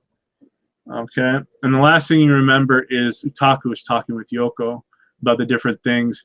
You see Utaku is shaving Yoko's kind of scalp with a tanto. And they're talking girl talk and whatnot. And she's shaving her head where all that lava had kind of dripped and burnt her hair off into her scalp.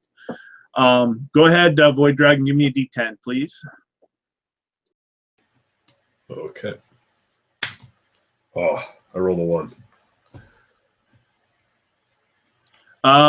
1 hour later, you'll wake up rested. You've been probably sleeping, making tents about 2 hours. As your eyes open on the floor that you're laying on, you find yourself laying on a Tommy mat. You see a cave entrance to at your feet, and at your head, you see, again dimly, you see the Itaku is talking with Yoko. They haven't noticed that you're awake yet. There's no fire. I think I would, I suppose I'm probably like lying on my back on one of these mats. I'd remain there, surveying around, hearing these voices. Would I then see what looks at this point, but to be a cave? Yes. All right. I think I'd sit up. And, you sit up. That's when you notice that your dashios are on your. One is on your left. One is on your right. They're not on the ground. It looks like they're on strips of cloth. And they looks like they've been wiped down and cleansed or cleaned as best as possible. You notice that's when you notice that your Yojimbo is kind of off to your right, and he's kind of in the same position that you were in. Weapons off the ground. You're on a Tommy mat. He's on a Tommy mat, but he is not waking up yet. I'd quickly, as I picked up my daisho, I'd quickly just inspect it to make sure, to confirm what I probably already saw, that it's all on the up and up. I'd sheath them, and I'd go inspect the condition of Tamori Khan quickly, and I'd probably just leave him to rest longer. But I'd continue looking around. I guess getting a better look at this cave. You guys are on the outside of the cave. You notice that you've been pinned in. It looks like there are stakes on each end of this camp that you've got, and you're inside of it. And on each stake, you see kanji written in the stake itself. You know that is Sekenja magic. You don't need to roll. You know that a ward has been placed. You guys are within the ward, so if you step out of it, you're no longer protected by the ward. You probably think it's an evil ward.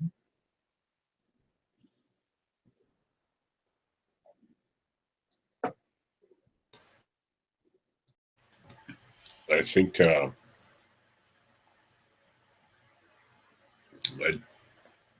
don't know.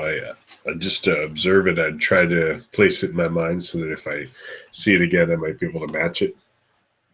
But as I'm looking at Yoko, is she still having haired or shaved in certain areas? No, she's done with that. But as you kind of stood up, they both noticed you now. You weren't trying to be very stealthy doing it. So Yoko does approach. The otaku stays where she's at.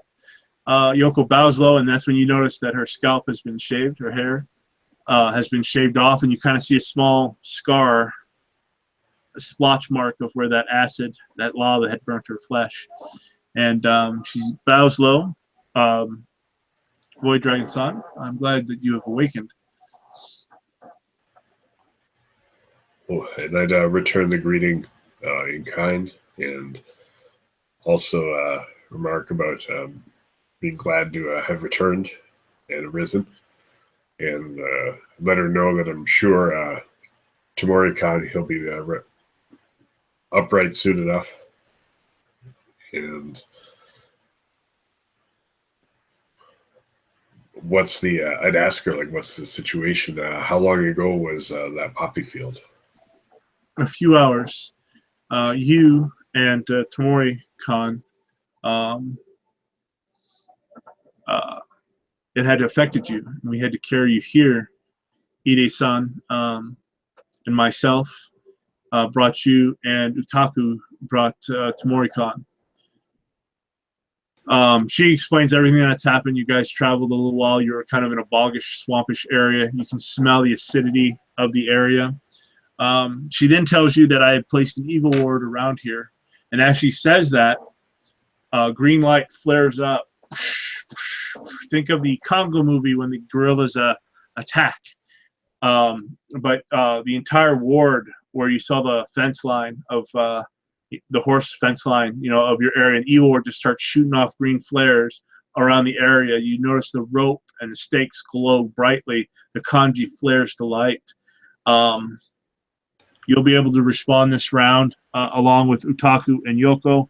It's loud enough, it'll wake Ide and Tamori will wake up next round as this happens. But you notice that it just flares up, and in the light, again, you have no light source, no torches are lit. But in the light, excuse me, in the light you see what appear to be horses around your area. They're on each side of you except for where the cave is. They weren't able to get around that area. What you see are horses. You see that they have purplish green flesh stripped from their bodies, bones exposed. Where their hooves would be are claws. They have crocodilian snouts that come out instead of the beak of a horse. It's a croc mouth, but it's rotted flesh. You see the bone everywhere, the eye socket, some skin hanging from its flesh. Its eyes flaring green, matching the color of the evil ward that has come to life. And it looks like they're attacking. They're trying to get through the ward, but it's stopping them. If you wish, you could strike at them if you wanted to, but that may do something to the evil ward if you did. But it looks like that they're just staring at you. staring at Yoko. You notice Utaku's kind of backed away when that happened, and she's got her naginata out where she's about to stab. But it just goes up. The light show of the evil ward is happening, but there's no sound to it. She didn't put a sound to the evil ward. I would, as the illumination of these wards flares up and these equine beasts are surrounding us on the outside of the cave, far side of the cave. I would unsheath my blades, but I would hold, and I'd also call out to so Otaku could hear to hold as well. And I'd think to call out to have Tamori-kan watch over Yoko, but I recall that he's out as I look at his unconscious body. So I'll, with blades in hand, I'll edge even closer to Yoko, who is my primary concern. If it looks them at bay, I'll not want to lose her all the more now. Okay, easily done. Utaku, she gets closer to Ide. Ide, you are awoken by the presence of snarling, growling, yipping, and whining of a horse. When you wake up, you see that same thing, this undead skeletal mount, clawed-hooved, crocodile snout, its eyes glowing green, and that's when you notice that magic, it looks like you guys are in a magical barrier, has flared to life. I'll start to rise and say, Utaku, what the hell are those things? Some kind of demon horse, she yells, and she looks like she's staying within the circle, but she's got her naginata. Looks like she's preparing to stab one of the ones closest to her. They haven't been able to breach the barrier, though. Well, I dare say not bringing our horses was the right decision. And I'll draw my sword. Okay, that will be a niche. You have had a couple hours of sleep when this event occurs, but not enough to get any void back or luck if used.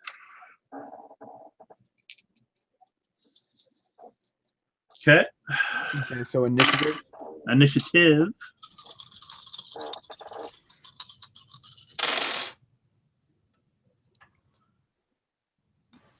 $27 for dragon. 10. Attack stance. That's 30 for Kenpachi. I would do attack stance also. Okay, Kenpachi, it'll be your turn first, then Void Dragon, then the Yojimbo, then the creatures, and then Yoko. If I say something to Yoko, how much of my turn does that cost me? It's free. Hey, Yoko, if I attack one of those horses, will it break your ward? I do not know. I've never done it up inside the Shadowlands before, son. If you want to make a rule, go ahead. Well, I would, hearing that, I'd want to ask, how long does the ward last, Yoko? It'll last for another hour, and then it'll shut itself down. And those horses don't look like they're giving up, do they? They look like they're settling in just to attack this thing like the raptors from Jurassic Park. Yeah, they've sensed humans, living things, so it's they're a dog on a bone. Don't look like they're going anywhere. Best choose win. And I'll pull the scimitar back and lunge forward and try to hit one of these fuckers in their crocodilian head. Go ahead. All right.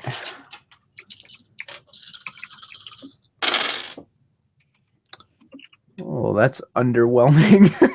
This is why you don't want to lose your luck. 24. Before you got him. Oh man, good thing those horses are easy to hit. All right. And 4. Okay. Okay, 3.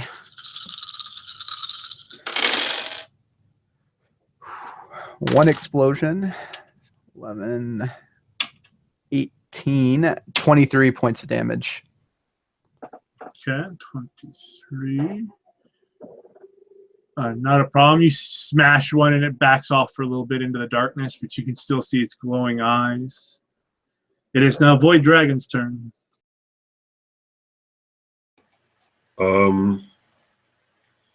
Is there one?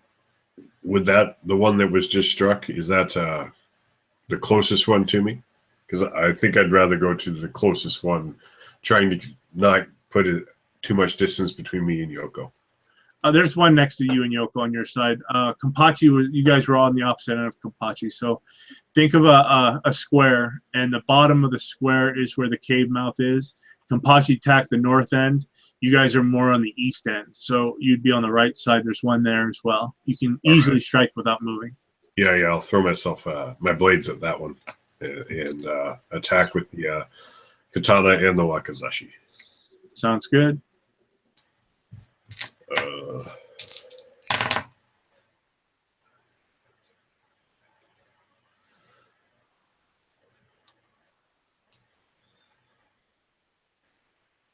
36 on the katana swing. As I you hit him. Bring it down from going from high to low. And damage is 6 keep 2. When it exploded again. 25.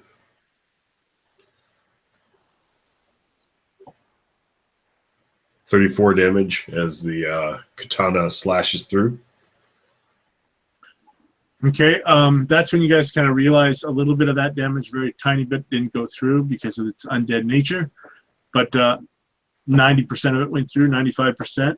Go ahead with your second attack. Okay, here comes the wakizashi.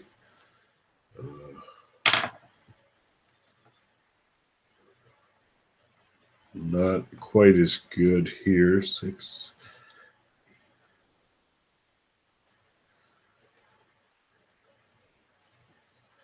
Uh, 19 to hit. You hit. Okay. And this one's 5 keep 2. 8 and 9. 16, 17 damage. And much like my last katana wakizashi strikes, also intersects the blow just struck by the katana. Oh, you're muted, Clay. Sorry. Sweet deal. You bite into him really good. You've done massive amounts of damage, and he backs away. His eyes still glowing with hate. Your Yojimbos will go. Your girl. You see that Utagu goes, runs off to the west end of that box, the left side, stabs in deeply with her naginata, twists and comes back out. You hear the whining of the horse, and it backs away. You guys have done some massive damage to it. And Tamori-Khan attacks a fourth one, and it backs away. Its eyes on it. Yoko doesn't do anything. She's a little hesitant. Void Dragon, you know that she's only got so many spells, and she really wants to conserve the ones that she has left. So she allows you guys to do your thing as Bushy. Their turn. They kind of back away. You don't see the eyes anymore, but you hear movement. You hear the of horse beats, and in towards running towards you, Ide. You see 2 horses coming, and they're leaping over the barrier. They're going to take the damage of the barrier, but still try to get at you. So 3K3. Exploding 10. Okay, the first one bursts into green flame. But the second one gets through. I'm going to say he took the damage. The flames hit him. I'm going to say 1 through 3 is Ide. 4 through 6 is Void Dragon, and the other one will be Yoko. Cool. The last 3. 10 will be he just jumped far enough and he got your Utaku. So I rolled an 8, so it's going to go after Yoko. So the attack is 5k2.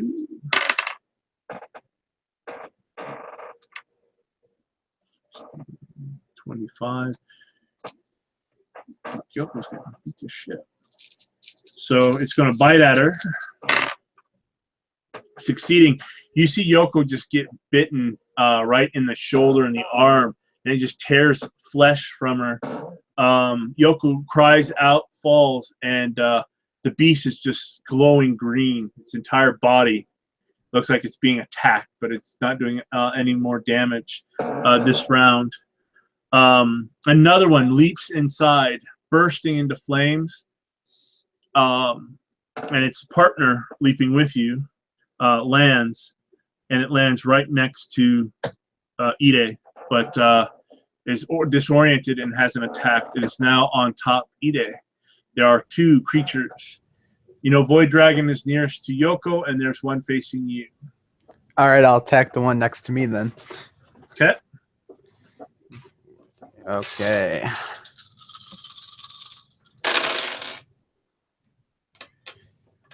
Two explosions. One of those exploded.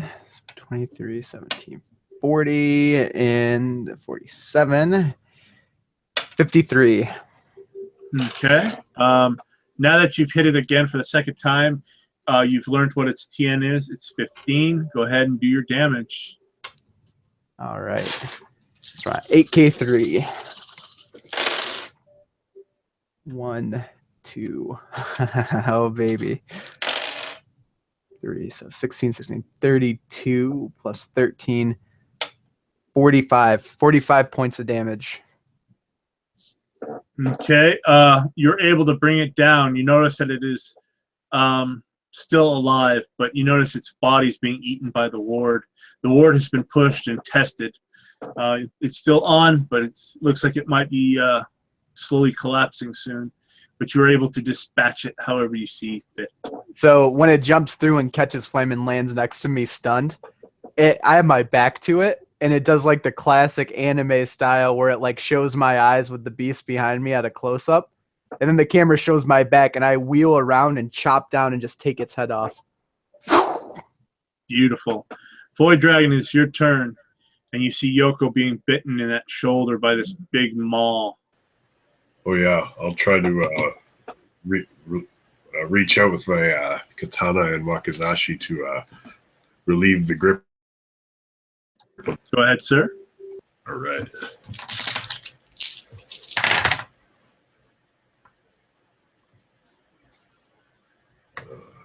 So the katana slash is 26 to hit. You've succeeded. Now you know that you need a 15 to hit for future reference for raises. Cool. And 6 keep 2 for damage. 9 and a 7. So 16 damage as the katana hits some demonic-looking flesh. And, Okay, your next one. He's still standing up. all right. Yeah, I'll try to give him a second cut with the wakizashi. Explosion time.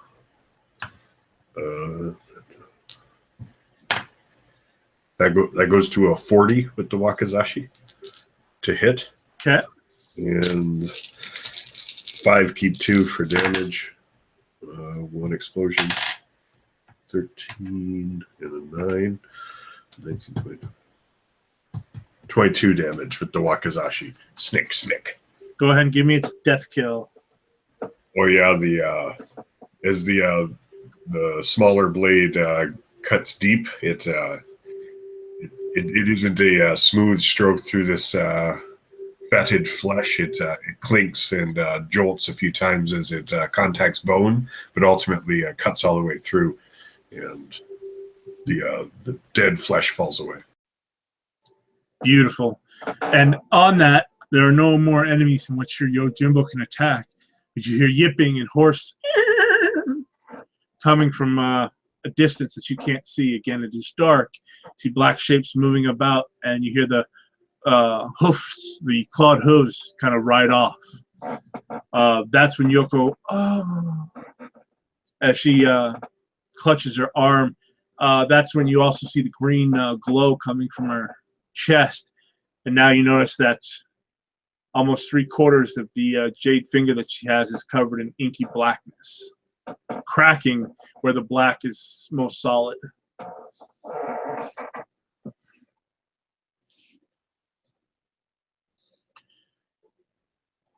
What are you doing now?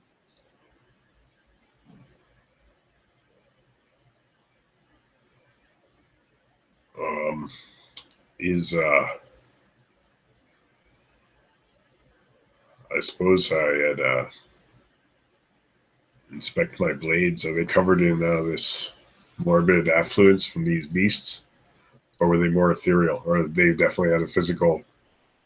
You've got rotted bits and bone and slime all over your katanas and wakizashi, and your saber's covered in the gross filth as well, sir.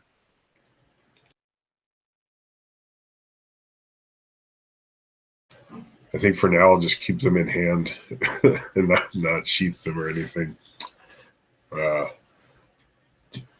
Do you think you've had enough rest, Kenpachi? Do you think it's prudent for us to continue? Can you continue, Yoko? I'll look to her. She takes deep breaths. Yes, I can continue, Void Dragon Son. She's just breathing very heavily. Well, I'm good. I mean, that's not true. I feel like shit, but I can continue to travel. Ide, son, can you wrap this wound? As she kind of looks at the wound, and it looks really bad. I mean, she got bit hard. You can see some of exposed muscle tissue. That whole side of her kimono is ripped out, hanging. You know, you see a slight, not really side boob or anything, but the top of the dome is there, and she's kind of woozy. Okay, let me have a look at that. And I come over and I see what you just described, and I say, "Oh, it's not so bad. I've seen worse." And then I turn and like look at Void Dragon and give him the fucking doctor's eyes and say, "Oh, I haven't seen worse." Oh, okay. Well, I'll sit down and go ahead and wrap this up. They used to do this little trick back at my unicorn homeland. Why don't you count down from 3 for me? She starts to count. And as soon as she says 3, I just throw shit on it, like like whatever I have to clean it. I don't even fucking wait. I just do it as an ambush. Okay, go ahead and give me a medicine roll. Okay. 4, 5. So 5. Keep 4.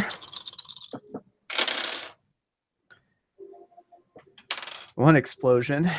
17, 22, 27. 30.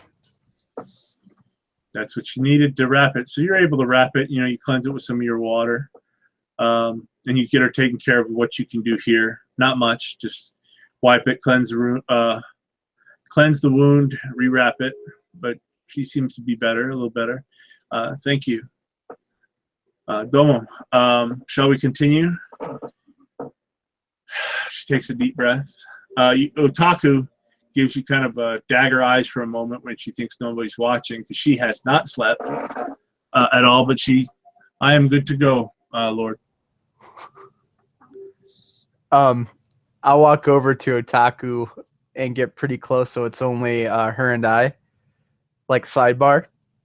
And I'll kind of like lean in a bit and I'll say, "Hey, Otaku, I got something I need to tell you." What's that? Back there, that was literally a horse of a different color. And I stop and my eyes just go over and I look at her for a second to judge how pissed she's going to be that I just dropped such a bad joke. She's too tired, but you know you disgust her. And she just kind of keeps her eyes open enough. Ha ha, my lord, you are a comedian amongst the clans. But seriously, Otaku, don't take this the wrong way, but you look like you're about to fall apart. No battle maiden has not finished a battle. Be she dead or still riding. Could a battle maiden, though, use a little bit of a rest before we go on? I mean, I know I could. I was just saying that for Void Dragon's well-being, you know. It is best, my lord, to get what we came for and leave. You may have a hard time convincing a psycho, excuse me, a daimyo, to leave in his depression. I suggest we get to him and get to him quickly. Okay, we'll push forward then, but we're both leaving this place. All right? As you wish, my lord. And I'll turn and yeah, I think we're good, Void Dragon. And Void Dragon take the lead. Okay, you are continuing on the trail. You easily marked where it was between all of you. About an hour goes by into the night. You hear that yipping noise of those creatures. With the high roll that you guys had received earlier, you know they are called onikage, is what their term are called, the demon horses, the undead demon horses. And as we trudge forward with the braying of these demon horses, I would have the as I led the procession. You broke up, Justin. You'd have the what as you led? Oh, sorry. I was saying as we're hearing these beasts braying in the darkness on the horizon, I would have my daisho in hand, the twin sisters blades. Very good. You guys are approaching. Again, it's been over an hour now, over an hour and a half, hour and 40 minutes. And that's when you hear, "Help me," coming further ahead. Again, you can't really see. It is very dark, but you got it probably 30 feet all around you that you guys can see. Is there any familiarity in the tone? Nope, just sounds like a male voice. Help me, because you guys aren't being very quiet as you're being trying to be quiet, but you're all in armor, stepping on stone, dry rocks, and you hear that voice again call out for help in front of you. I'll ask Ide, do you think it might be Kagi Hiruma? Or Kagi? Could be or something that's taken his face and is masquerading as him. I don't know. It's probably a trap, but If he's, I don't know if he's alone or not, but I don't know how he could be faring much better than we are this far into the Shadowlands. yeah, you're right about that. Again, the voice, help me. Well, shall I make the advance? And I'll even begin to take the first step. Yeah, I'll come up next to you and say, Topaz champions. No, Emerald magistrates. Double Dragon Brofist. And then the twin sisters and the thunder come down on whatever cretin is inflicting this wound on this human. Okay, the double dragons are making their way to the front. It looks like your Yojimbo's fan out in the back, and Yoko's kind of left in the middle between the four of you. The two of you can go ahead and give me intelligence courtier rolls as you come upon this scene. I'll describe it. Ooh, son of a gun. I got an explosion.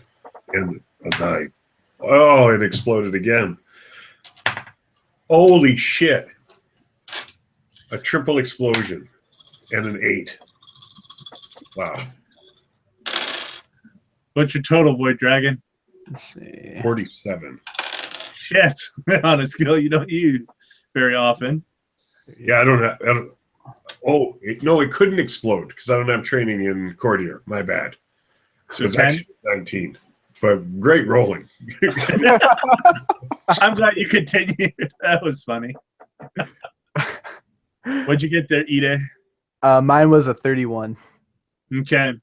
We'll go to Void Dragon first. Void Dragon, as you kind of approaching, and your double dragon brother right there next to you, you come upon the scene as you see a crab in armor, fully armored. He's missing one of his legs. As you approach further, he's not really missing it. It's just been twisted from the kneecap down. Both of his legs are twisted in ungodly areas. One, it looks like he's sitting on one, but you can tell it's all busted at the knee, and the other one's just sticking at an angle that no human can withstand. And you notice that this is Haruma Hijiro. This is one of Kage's personal guard, one of his Yojimbo. They're always with him. You notice that his legs are gone, useless. It looks like he's crawled away for a while.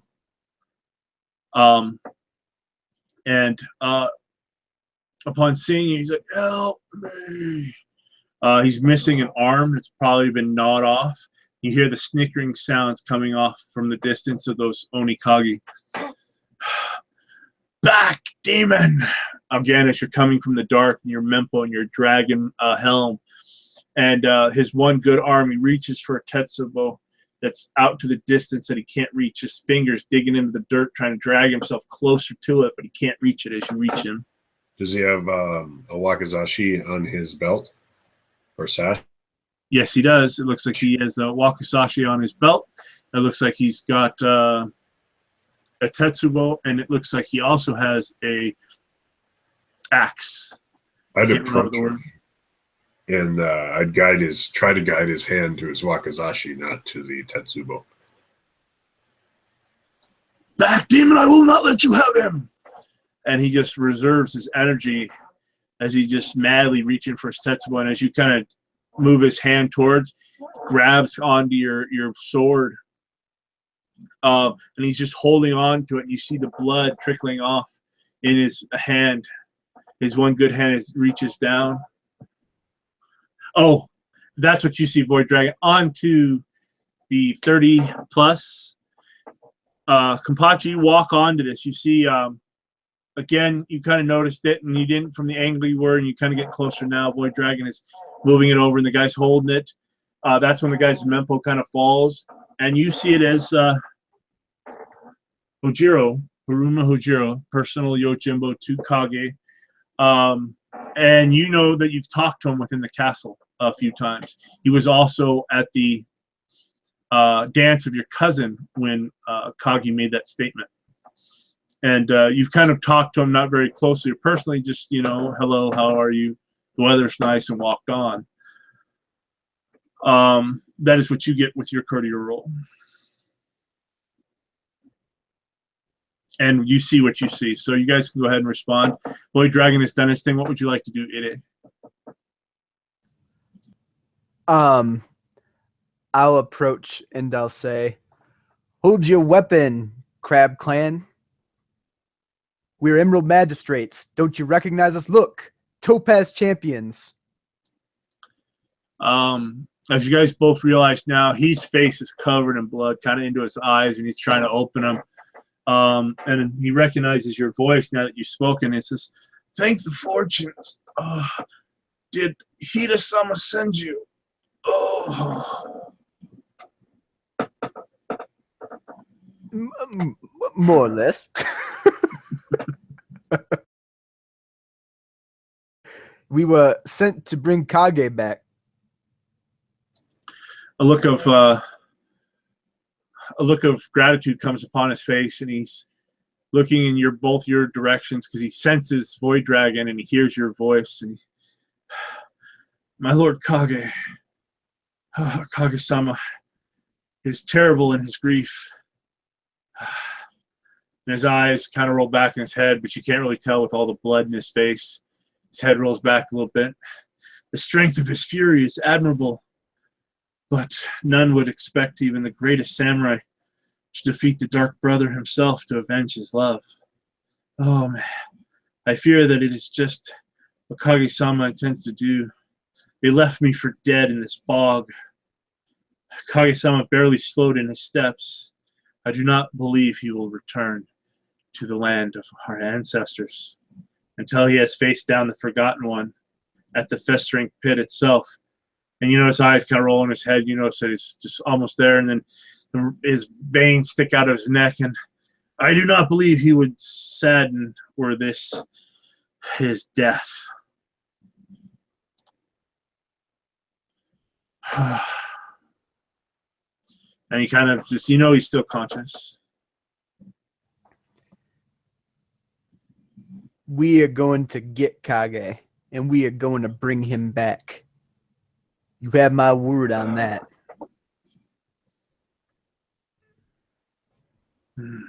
He takes a deep breath. Even Void Dragon doesn't need to make a roll. Nobody needs to make a roll. You know that he won't survive. He'll never walk again. As his grip at some point during the last little conversation there, I'm sure would have loosened a little on my blade. Not that it was that strong to begin with. He was just sort of grasping it. Yeah, just I'd immediately strike out and try to just cut away at the straps of his armor over his chest and torso on one side to let it flop open. He doesn't fight you. You cut the straps on it, and it gives him more breathing, and he takes a deep breath. And I direct him, now finish it, and I'll deliver a final blow. Okay. Wakizashi, right? Yeah, if you're just going to come down, you can hit him with your wakizashi or your katana. Oh, but I'm directing him to disembowel himself first. Oh, you're going to give him the chance to commit seppuku. He looks mad, and kind of you see the rage boiling in him a little bit. And he says, that would be a step, but it is not the crab way. We can still fight. He deep breath, and you know that his strength is leaving him. Get to my lord. He is further. He backs his head with Haruma, Naruto, and Yaktaka.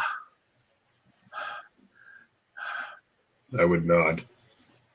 And he tries to reach, unless you stop him, Ide. He looks like he's trying to do what Miyamoto had mentioned. He reaches down to his wakizashi, but his hands are just so weak. The blood loss in him, and he's grabbing him, and he's trying to get it out without help. But just think of like someone who's slit their wrist. He just lack of blood. He grips it. He gets men, grips it, pulls it out. But Void Dragon, that you're going to have to cut him off. He might be able to stab himself, but he won't be able to administer it without embarrassing himself or dishonoring himself. Give him the 3 cuts. I'd let him get the first sort of stab into his flesh, and then if he gets that far, then I'll deliver the final stroke to the neck, to the stem. Okay, Ide, what are you doing? Before he does it, as I see him about to do it, and I'll say, is there any words you want me to take back to the castle?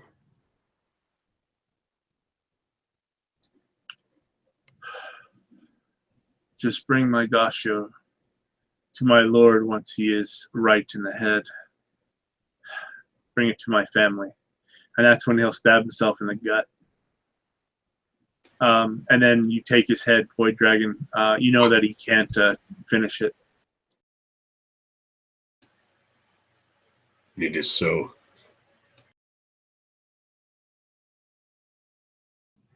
Yeah, I'll linger and just like kind of stare at the aftermath for a little bit.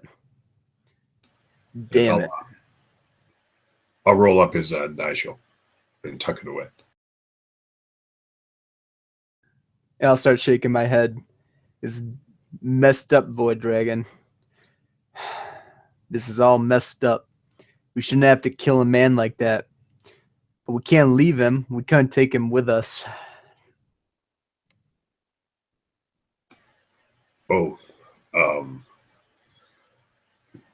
should I ever find myself in such a situation, I would hope I know when I am nearing the point where I wouldn't have the strength to take my life with honor.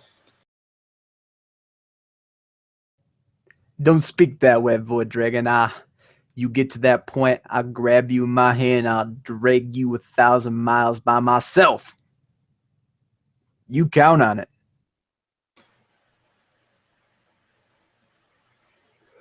And I don't know. I think I'd look over to Tamori Khan, and I'd see a little bit of reassurance.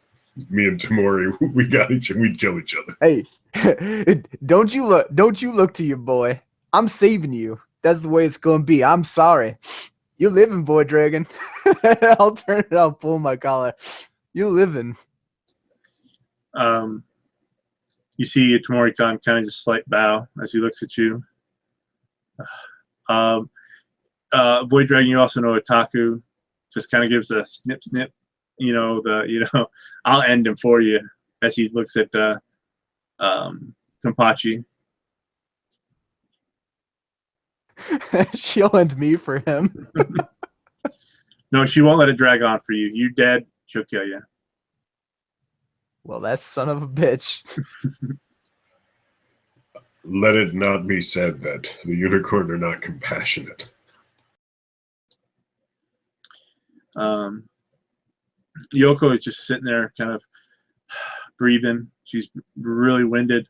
That's kind of when you notice further down where you guys are traveling, you look like it might be buildings that you see damaged, crumbling ruins of old marble buildings. And as the sky lightens up a little bit, you notice that it looks like a city, beginnings of a city, a crumbling city of where you guys are at. And you think of like Rome when today, if it didn't have anything modern, like the Citadel and the Cathedral or Colosseum in the middle, and all the stone buildings of marble and different things, the paintings, the hieroglyphs, the Roman pictures of whatnot. But instead of Romans, you see tall, and you both recognize them. It looks like trolls. You've seen stories in scriptures, but instead of them eating children or nasty things as the light starts to crest over, it looks like they're gathering water. They're doing civilized things. And as the light raises up, as you guys are, you're getting your bearings and resting a little bit. You've just finished off this guy, gathered up his dashios and stuff. You see movement coming from the huge opening of the Colosseum. And you see what appear to be men, 2 men. It looks like they went back in to the Colosseum. But they're probably a good half-hour distance. You see movement of men. But from your distance, and now that this light is starting to show, they're slowly at another down angle, and you can see into this small city, the Colosseum in the center. You see the 2 movements coming forward, and you think this is possibly the other 2 Yojimbo or trolls. You can't really tell from this distance.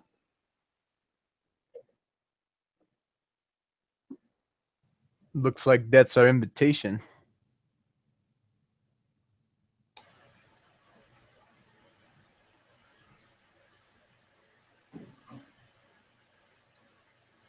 And I think Boy Dragon would nod and continue making a headway towards this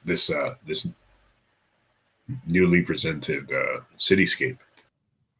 And I'll say to Void Dragon too as we're walking down there, well, dead or alive at this point, Kaga's going back. Because I made a promise to that crab, and I intend to keep it. I'll do everything in my power to help you keep it, Ide. For Kasada's sake, I hope it's alive. With that, if you guys want, we take a quick break to finish it up. Awesome. Perfect. Yeah, I'll go get a drink. Sounds good.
Okay, I'm back. Thank you, those watching now. Thank you to those to watch whenever this is on. Our samurai have done really well. I'm quite surprised they've not been hurt yet. But again, they got to make it back once they convince Kage to go with them, if they can convince the daimyo of the crab to go with them. So what we'll be doing is doing the Kage introduction. They'll be able to talk to him, try to convince him to go back, and then we will end it for this week's session. They've done quite a lit. They've survived Ogi Kage, which are demon horses. They survived the poppy fields with the teeth that eat their flesh and harvest them if they fall asleep, and the lava trees.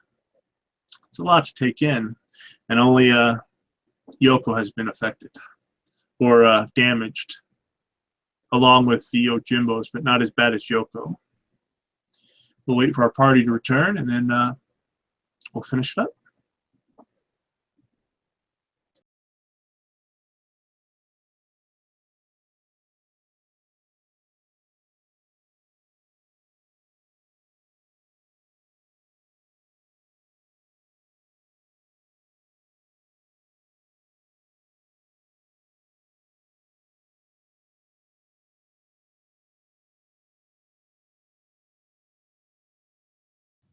Alrighty, I'm back.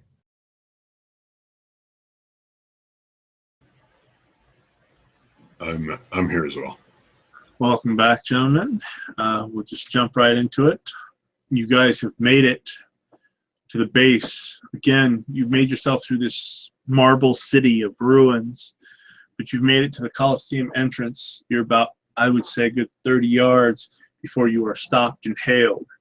You notice the two individuals you saw earlier match. You both made your courtier rolls earlier, so you know that Hojiro is one of the three Yojimbo that always travel with Kage. The other two are Haruma Nato and excuse me, and Haruma Yutaka, excuse me. Slip of the tongue. And they hail you. Do not come further, face our wrath, demons.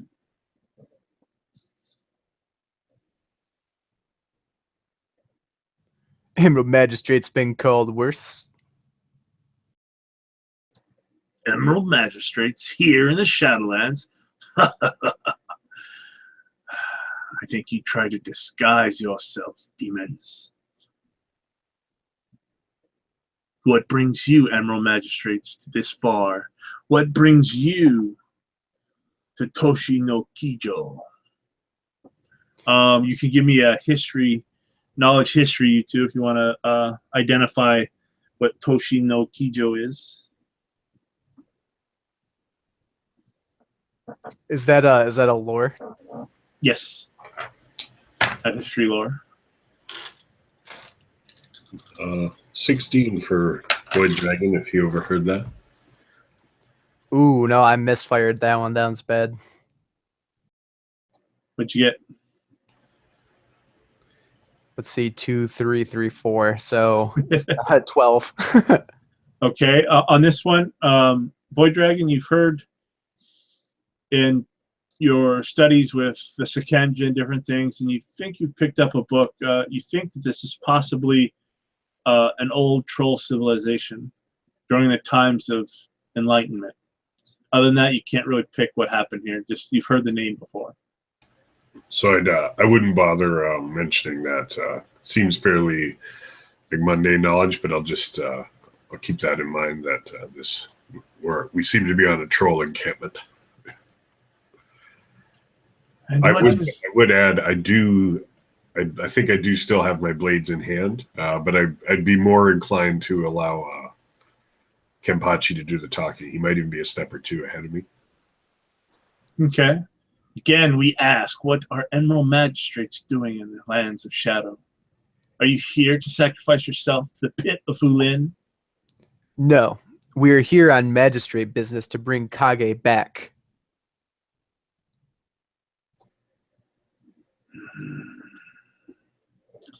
They breathe out a little bit. Bring Kage-sama back.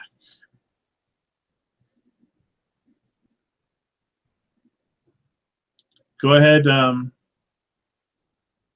Give me a awareness sincerity roll. All right, sincerity. Do I get my persuasion bonus from my blessing? Yes, you do. All right, now we're cooking with oil.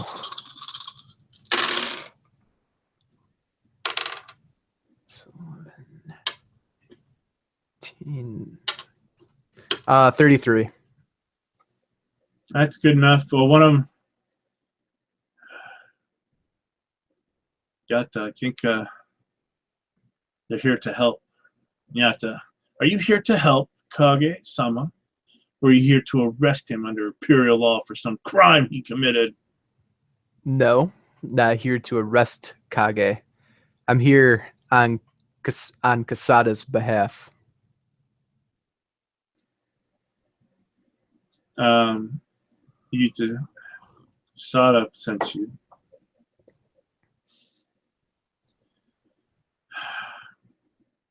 They look at you guys.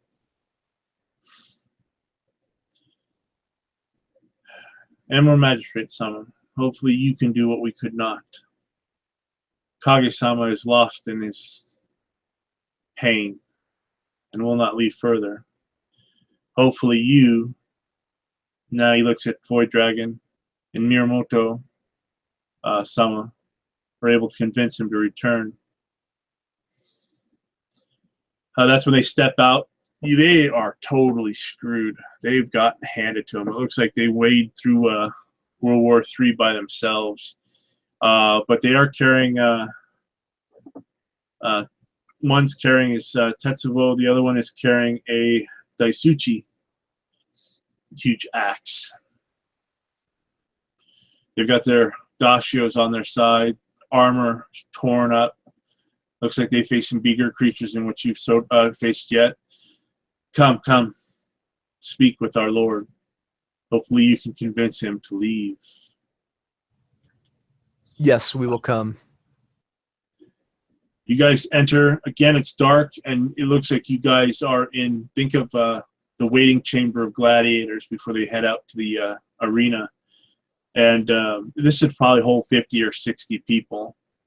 And as you come closer, you notice that first thing you notice is a broken Tetsubo, a broken Daisuchi. And you notice a broken katana are laying on the ground. Further inside, again, no light, but the area is bright enough. You can see in the dark just shapes and shadows and small pigments of color. You see Kage. It looks like he's ready to strike.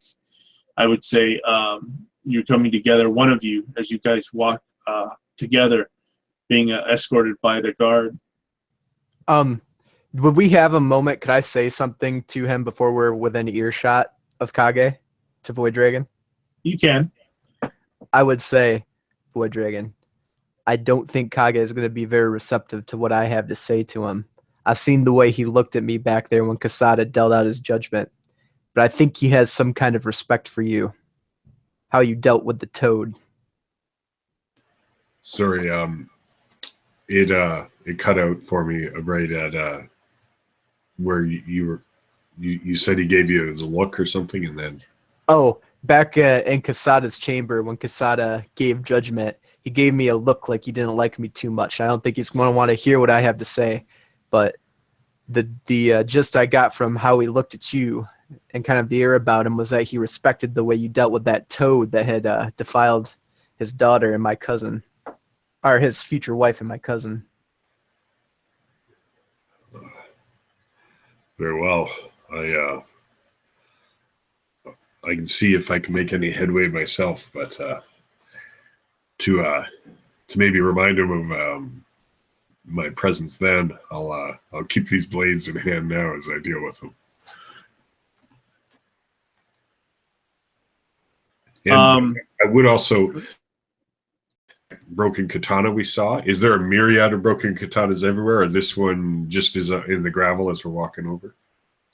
It's in the gravel along with the other weapons that I mentioned, the Daisuchi and the Tetsubo. I guess I'll just make note of it for now. I want to possibly collect it if I'm alive in 5 minutes. Okay. You don't need to roll Void Dragon. You've done this before with your father, of all people. You know that you'd want to sheath your weapons. You'd have them on you. You're in the Shadowlands. You can keep them. But if you're going to try to talk to this man, if he's as nutty as they say, you may want to sheath your weapons. Okay, I will make sure though that like he's looking right at me when I do it. Because I already got him in hand, I might as well make it a pronunciation or whatever. So he'll see me put them away.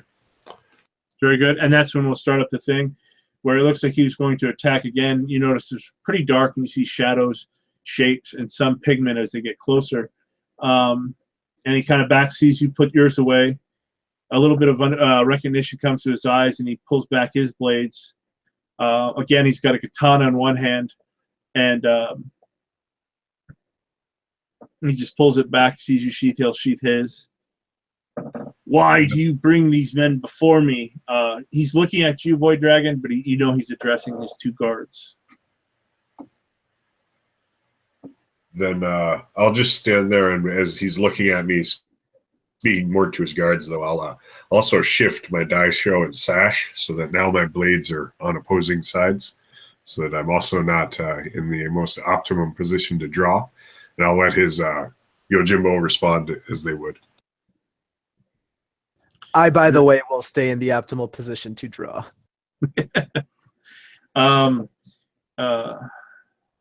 You see one of them, you don't know if it's Nato. You think it is, but again, it's pretty dark. And he says, "My lord, Miramoto-sama, Topaz Champion and Emerald Magistrate wishes to speak to you on behalf of Kasada." And you hear, "Send them back to whatever silken hole they crawled out from."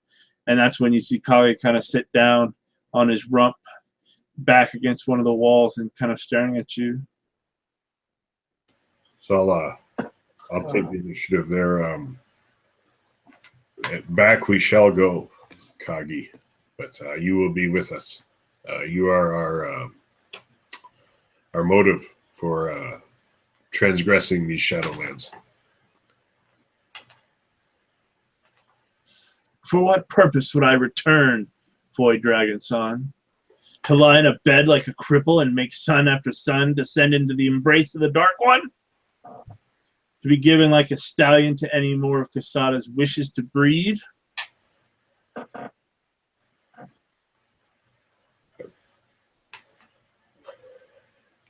I suppose, yeah, Void Dragon's eyes would widen.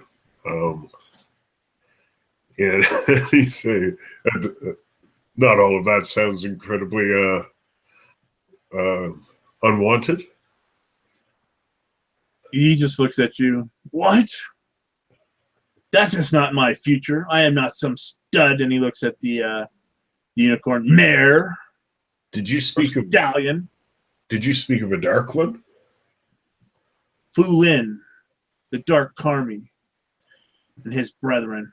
I will go to him, to the festering pit.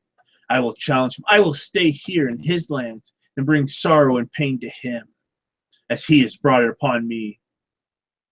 Go find some other daimyo to run the family of Haruma. I will seek mine here, amongst the fallen. He looks at you, Void Dragon. He's hurting. You know that he's hurting. He's not insane, though. You don't think he's lost in the head.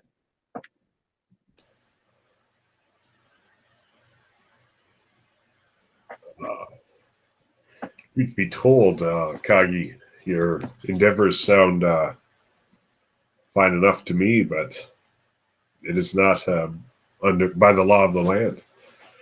I have my duties, and I believe me completing my duties will, in fact, save some of your own honor.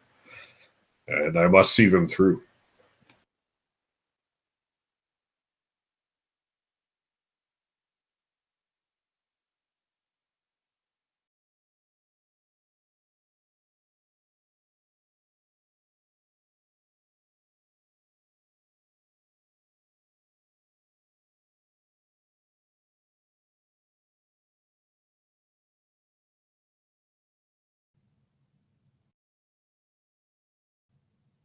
Uh-oh.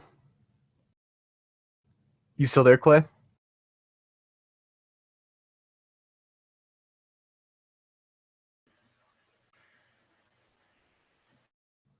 I think I can hear you, Justin. I just had to reload there. It all froze up. I was able to type that into the chat, but it didn't look like anything else was going on. Yeah, I think Clay had his nightly crash. Okay, wasn't just me. And I'm normally I never have any trouble with Hangouts, but it has been like slouching up a lot of the dialogues so far, like staticking out and stuff. Oh shit, must be like a Google thing. Did you think I said thunder when I was recommended a name? Yeah, that's what I thought you said. Because maybe it staticked out or there. Because I said face exploder. You said face. Oh, dude, it did. It did chop when you said it, and I was like, I heard like ndar. It must have been like the end of exploder, and I was like, thunder. I like it. Thunder is way better. Thunder's pretty appropriate. Face exploder.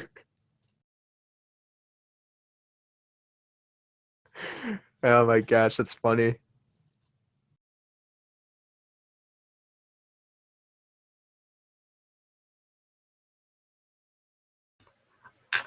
I was thinking of those the cavalry wrist flick you were using to just launch the weighted blade into somebody's face puddle. Oh yeah.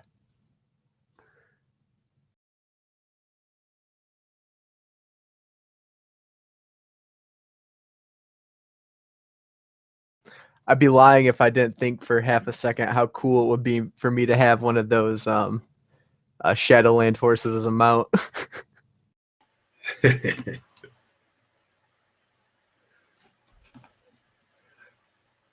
I was sure there was going to be a counterattack from the cave where we were being hit by the horses.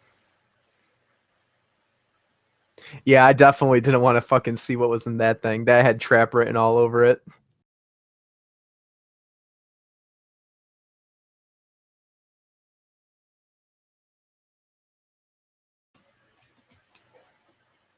I want to look up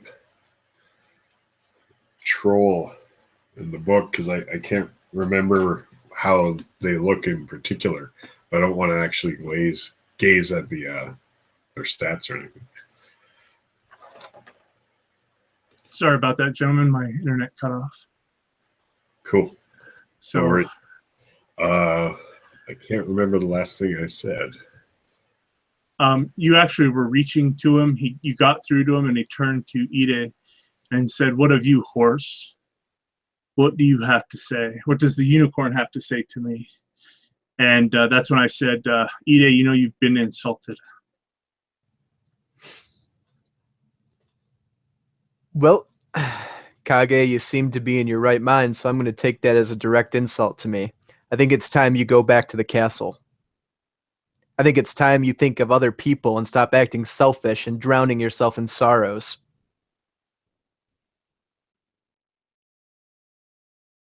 Go ahead and give me a career check. You can use your looks and stuff. Okay, so 5K4. Void Dragon, I gave you or yours. You hit on some key points, so I gave it to you. You gave me a what? I gave you a success on your cordial roll without having to roll. Oh, cool. So I got a 36.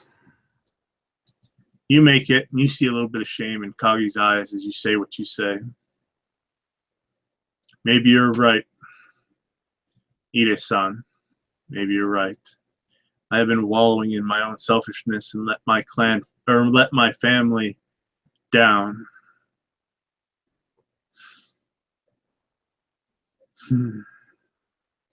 He sits there, and he looks around, stands up, cracks his neck. That's when you notice a massive amount of wounds on him. Bows low to the both of you. Thank you. I'm truly grateful for, turns to Void Dragon, for your words. Turns to, oh wait, go ahead. Oh, sorry. I was going to say I would return the bow as well when delivered. Okay. And he bows low, and then he'll bow low to Ide.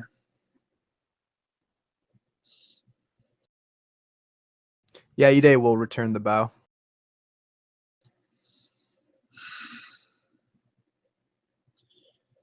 He didn't say anything more on the issue, but you guys know that there was one, and you've kind of got something on Kaga later on, Scorpion.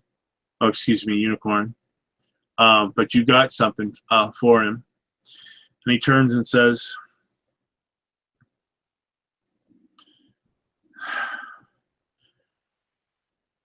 we're out of food. He kind of looks at your band as they come closer. We're hungry. We're exhausted. We are in the shifting landscape of the Shadowlands. We will get back. But I don't believe all of us may. We may fall. I will do my best to get you back. And he bows again to the two of you, actually to the five of you. Thank you for what you have done.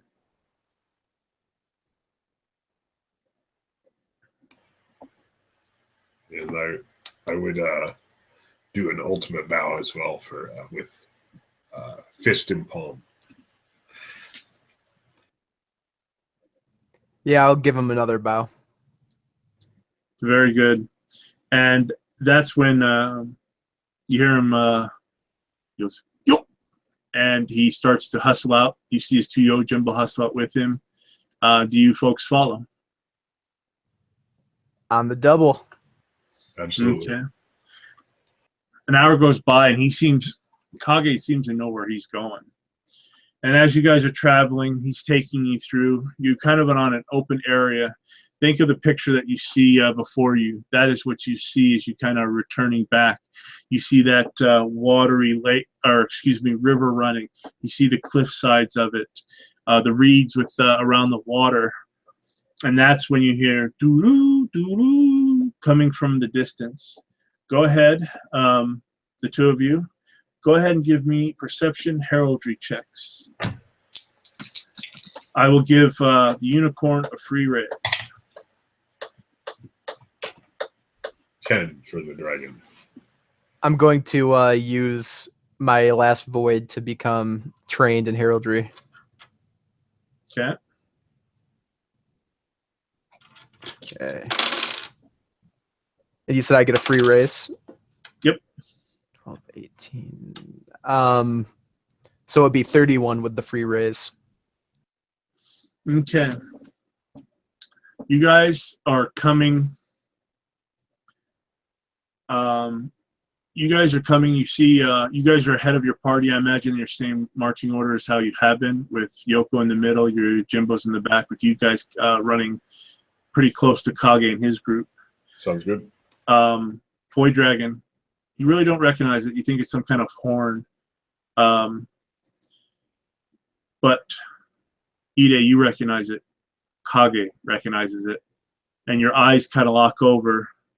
And you have just heard the hunting horn of the Moto.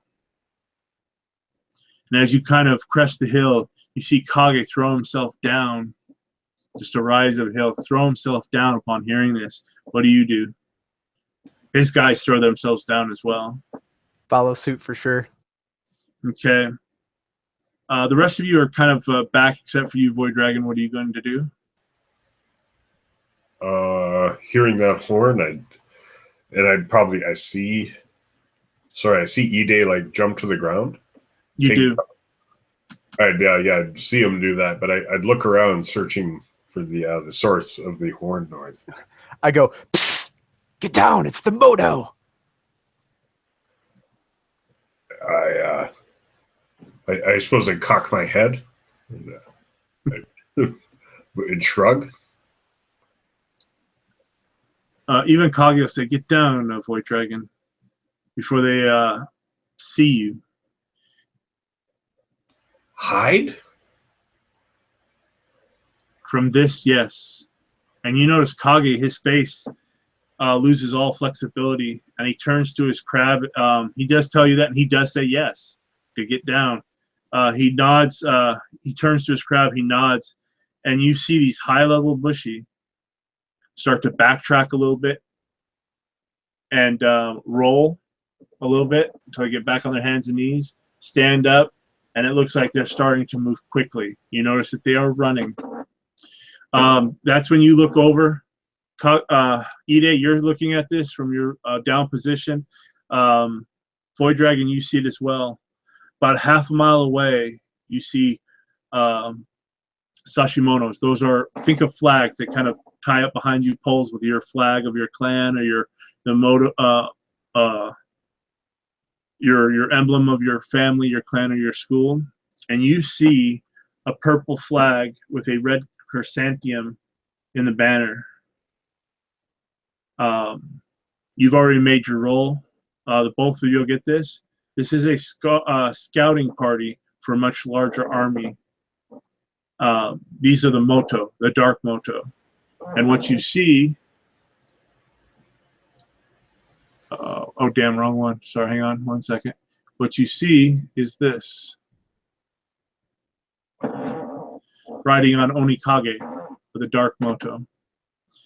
Ide, you know, years and years and years and years ago, that a cavalry of Moto rang in to fight the Shadowlands and were lost. These guys are, you think, are very powerful. These scouts, highly trained, and if they carried that over from death or whatever happened to them, even with your party, even though you have a party, it's not wrong to strategically retreat, would not be fleeing. But even Kage, high-ranking, high-level berserker, is not sticking around to fight these guys, and there are 12 of them. Now I've actually got one of my disadvantages is the Moto curse. Does that tie into that? Ooh, you have the Moto curse. That's just a stigma. It would tie in that there's something wrong with you. You do have the curse, but you're not undead or any of these guys as well, but you could be linked to it. People that don't know, you could tie that into it. It's more of a social disadvantage. Yeah, and that would be like probably through me studying with like the Moto Bushi school. And you probably have uncles and aunts that are tied in, and the curse rang true even though you're an Ide. It rang true to who you are. Yeah, so this would probably cut even like really close to home for me. It would, and you know that the amount of people you are, Yoko could do something, but the Shadowlands itself hinders her magic, and she's hurting. She's not going to be able to survive another day here. You don't have enough food. Kagi's already gotten his guys to hide or to move out, because if these guys see you, you know that there's a larger force following. So, this is just a scouting party. Void Dragon, you know these are pretty bad motherfuckers, and if they just come in and ride you over, your own training knows that they could take you. Well, seeing that the host of crab, they're all large, strong, and as I said, at least one's a berserker. I would, it's now like clear that I'm the last one to go down and hide. I'm comfortable with that. So, but I will follow and do as they do, go down to the ground and crab walk to try and get away with them.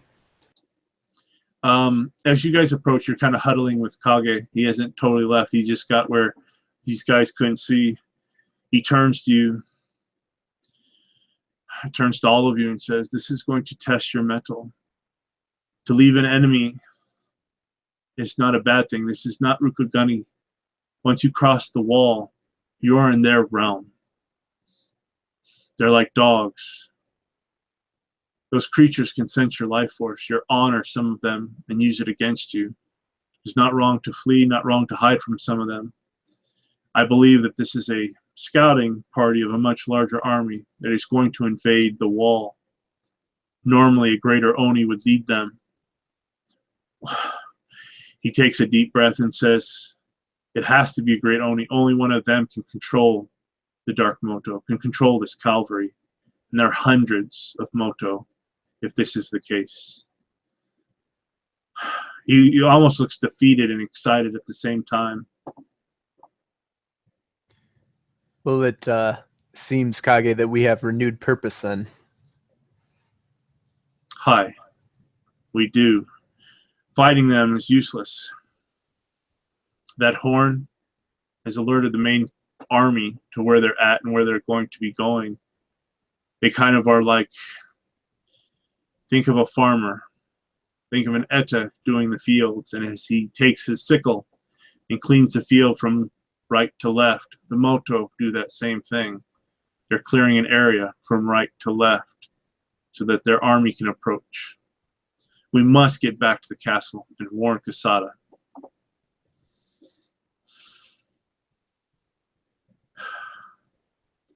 We must go, and I hope that you can keep up. He's looking at Yoko. Yoko bows. I will keep up with you, Kage-sama. Cue in the horror fleeing music as Kage and his men start to do a nice pace. Think of Indian sprints where they run a little bit and they'll run harder, then they'll start to come back and jog and run harder. And when you think that you've been sensed, and you know that Kage thinks it is, you have options. You've ran a while, but you know they're coming. You hear that horn blasting in the distance, and you have options. You can take the stream. You can run through the poppy fields. But either way, the Moto are coming. What will you do? And that is where we'll end it tonight. Cool. On what choice you make on to get back to Kudenhida and to warn Kasada of what is to come. Well, I hope you guys had fun. We'll end it there. Sorry it went on a little longer. Awesome. I will end the broadcast. Thank you. Cool, man.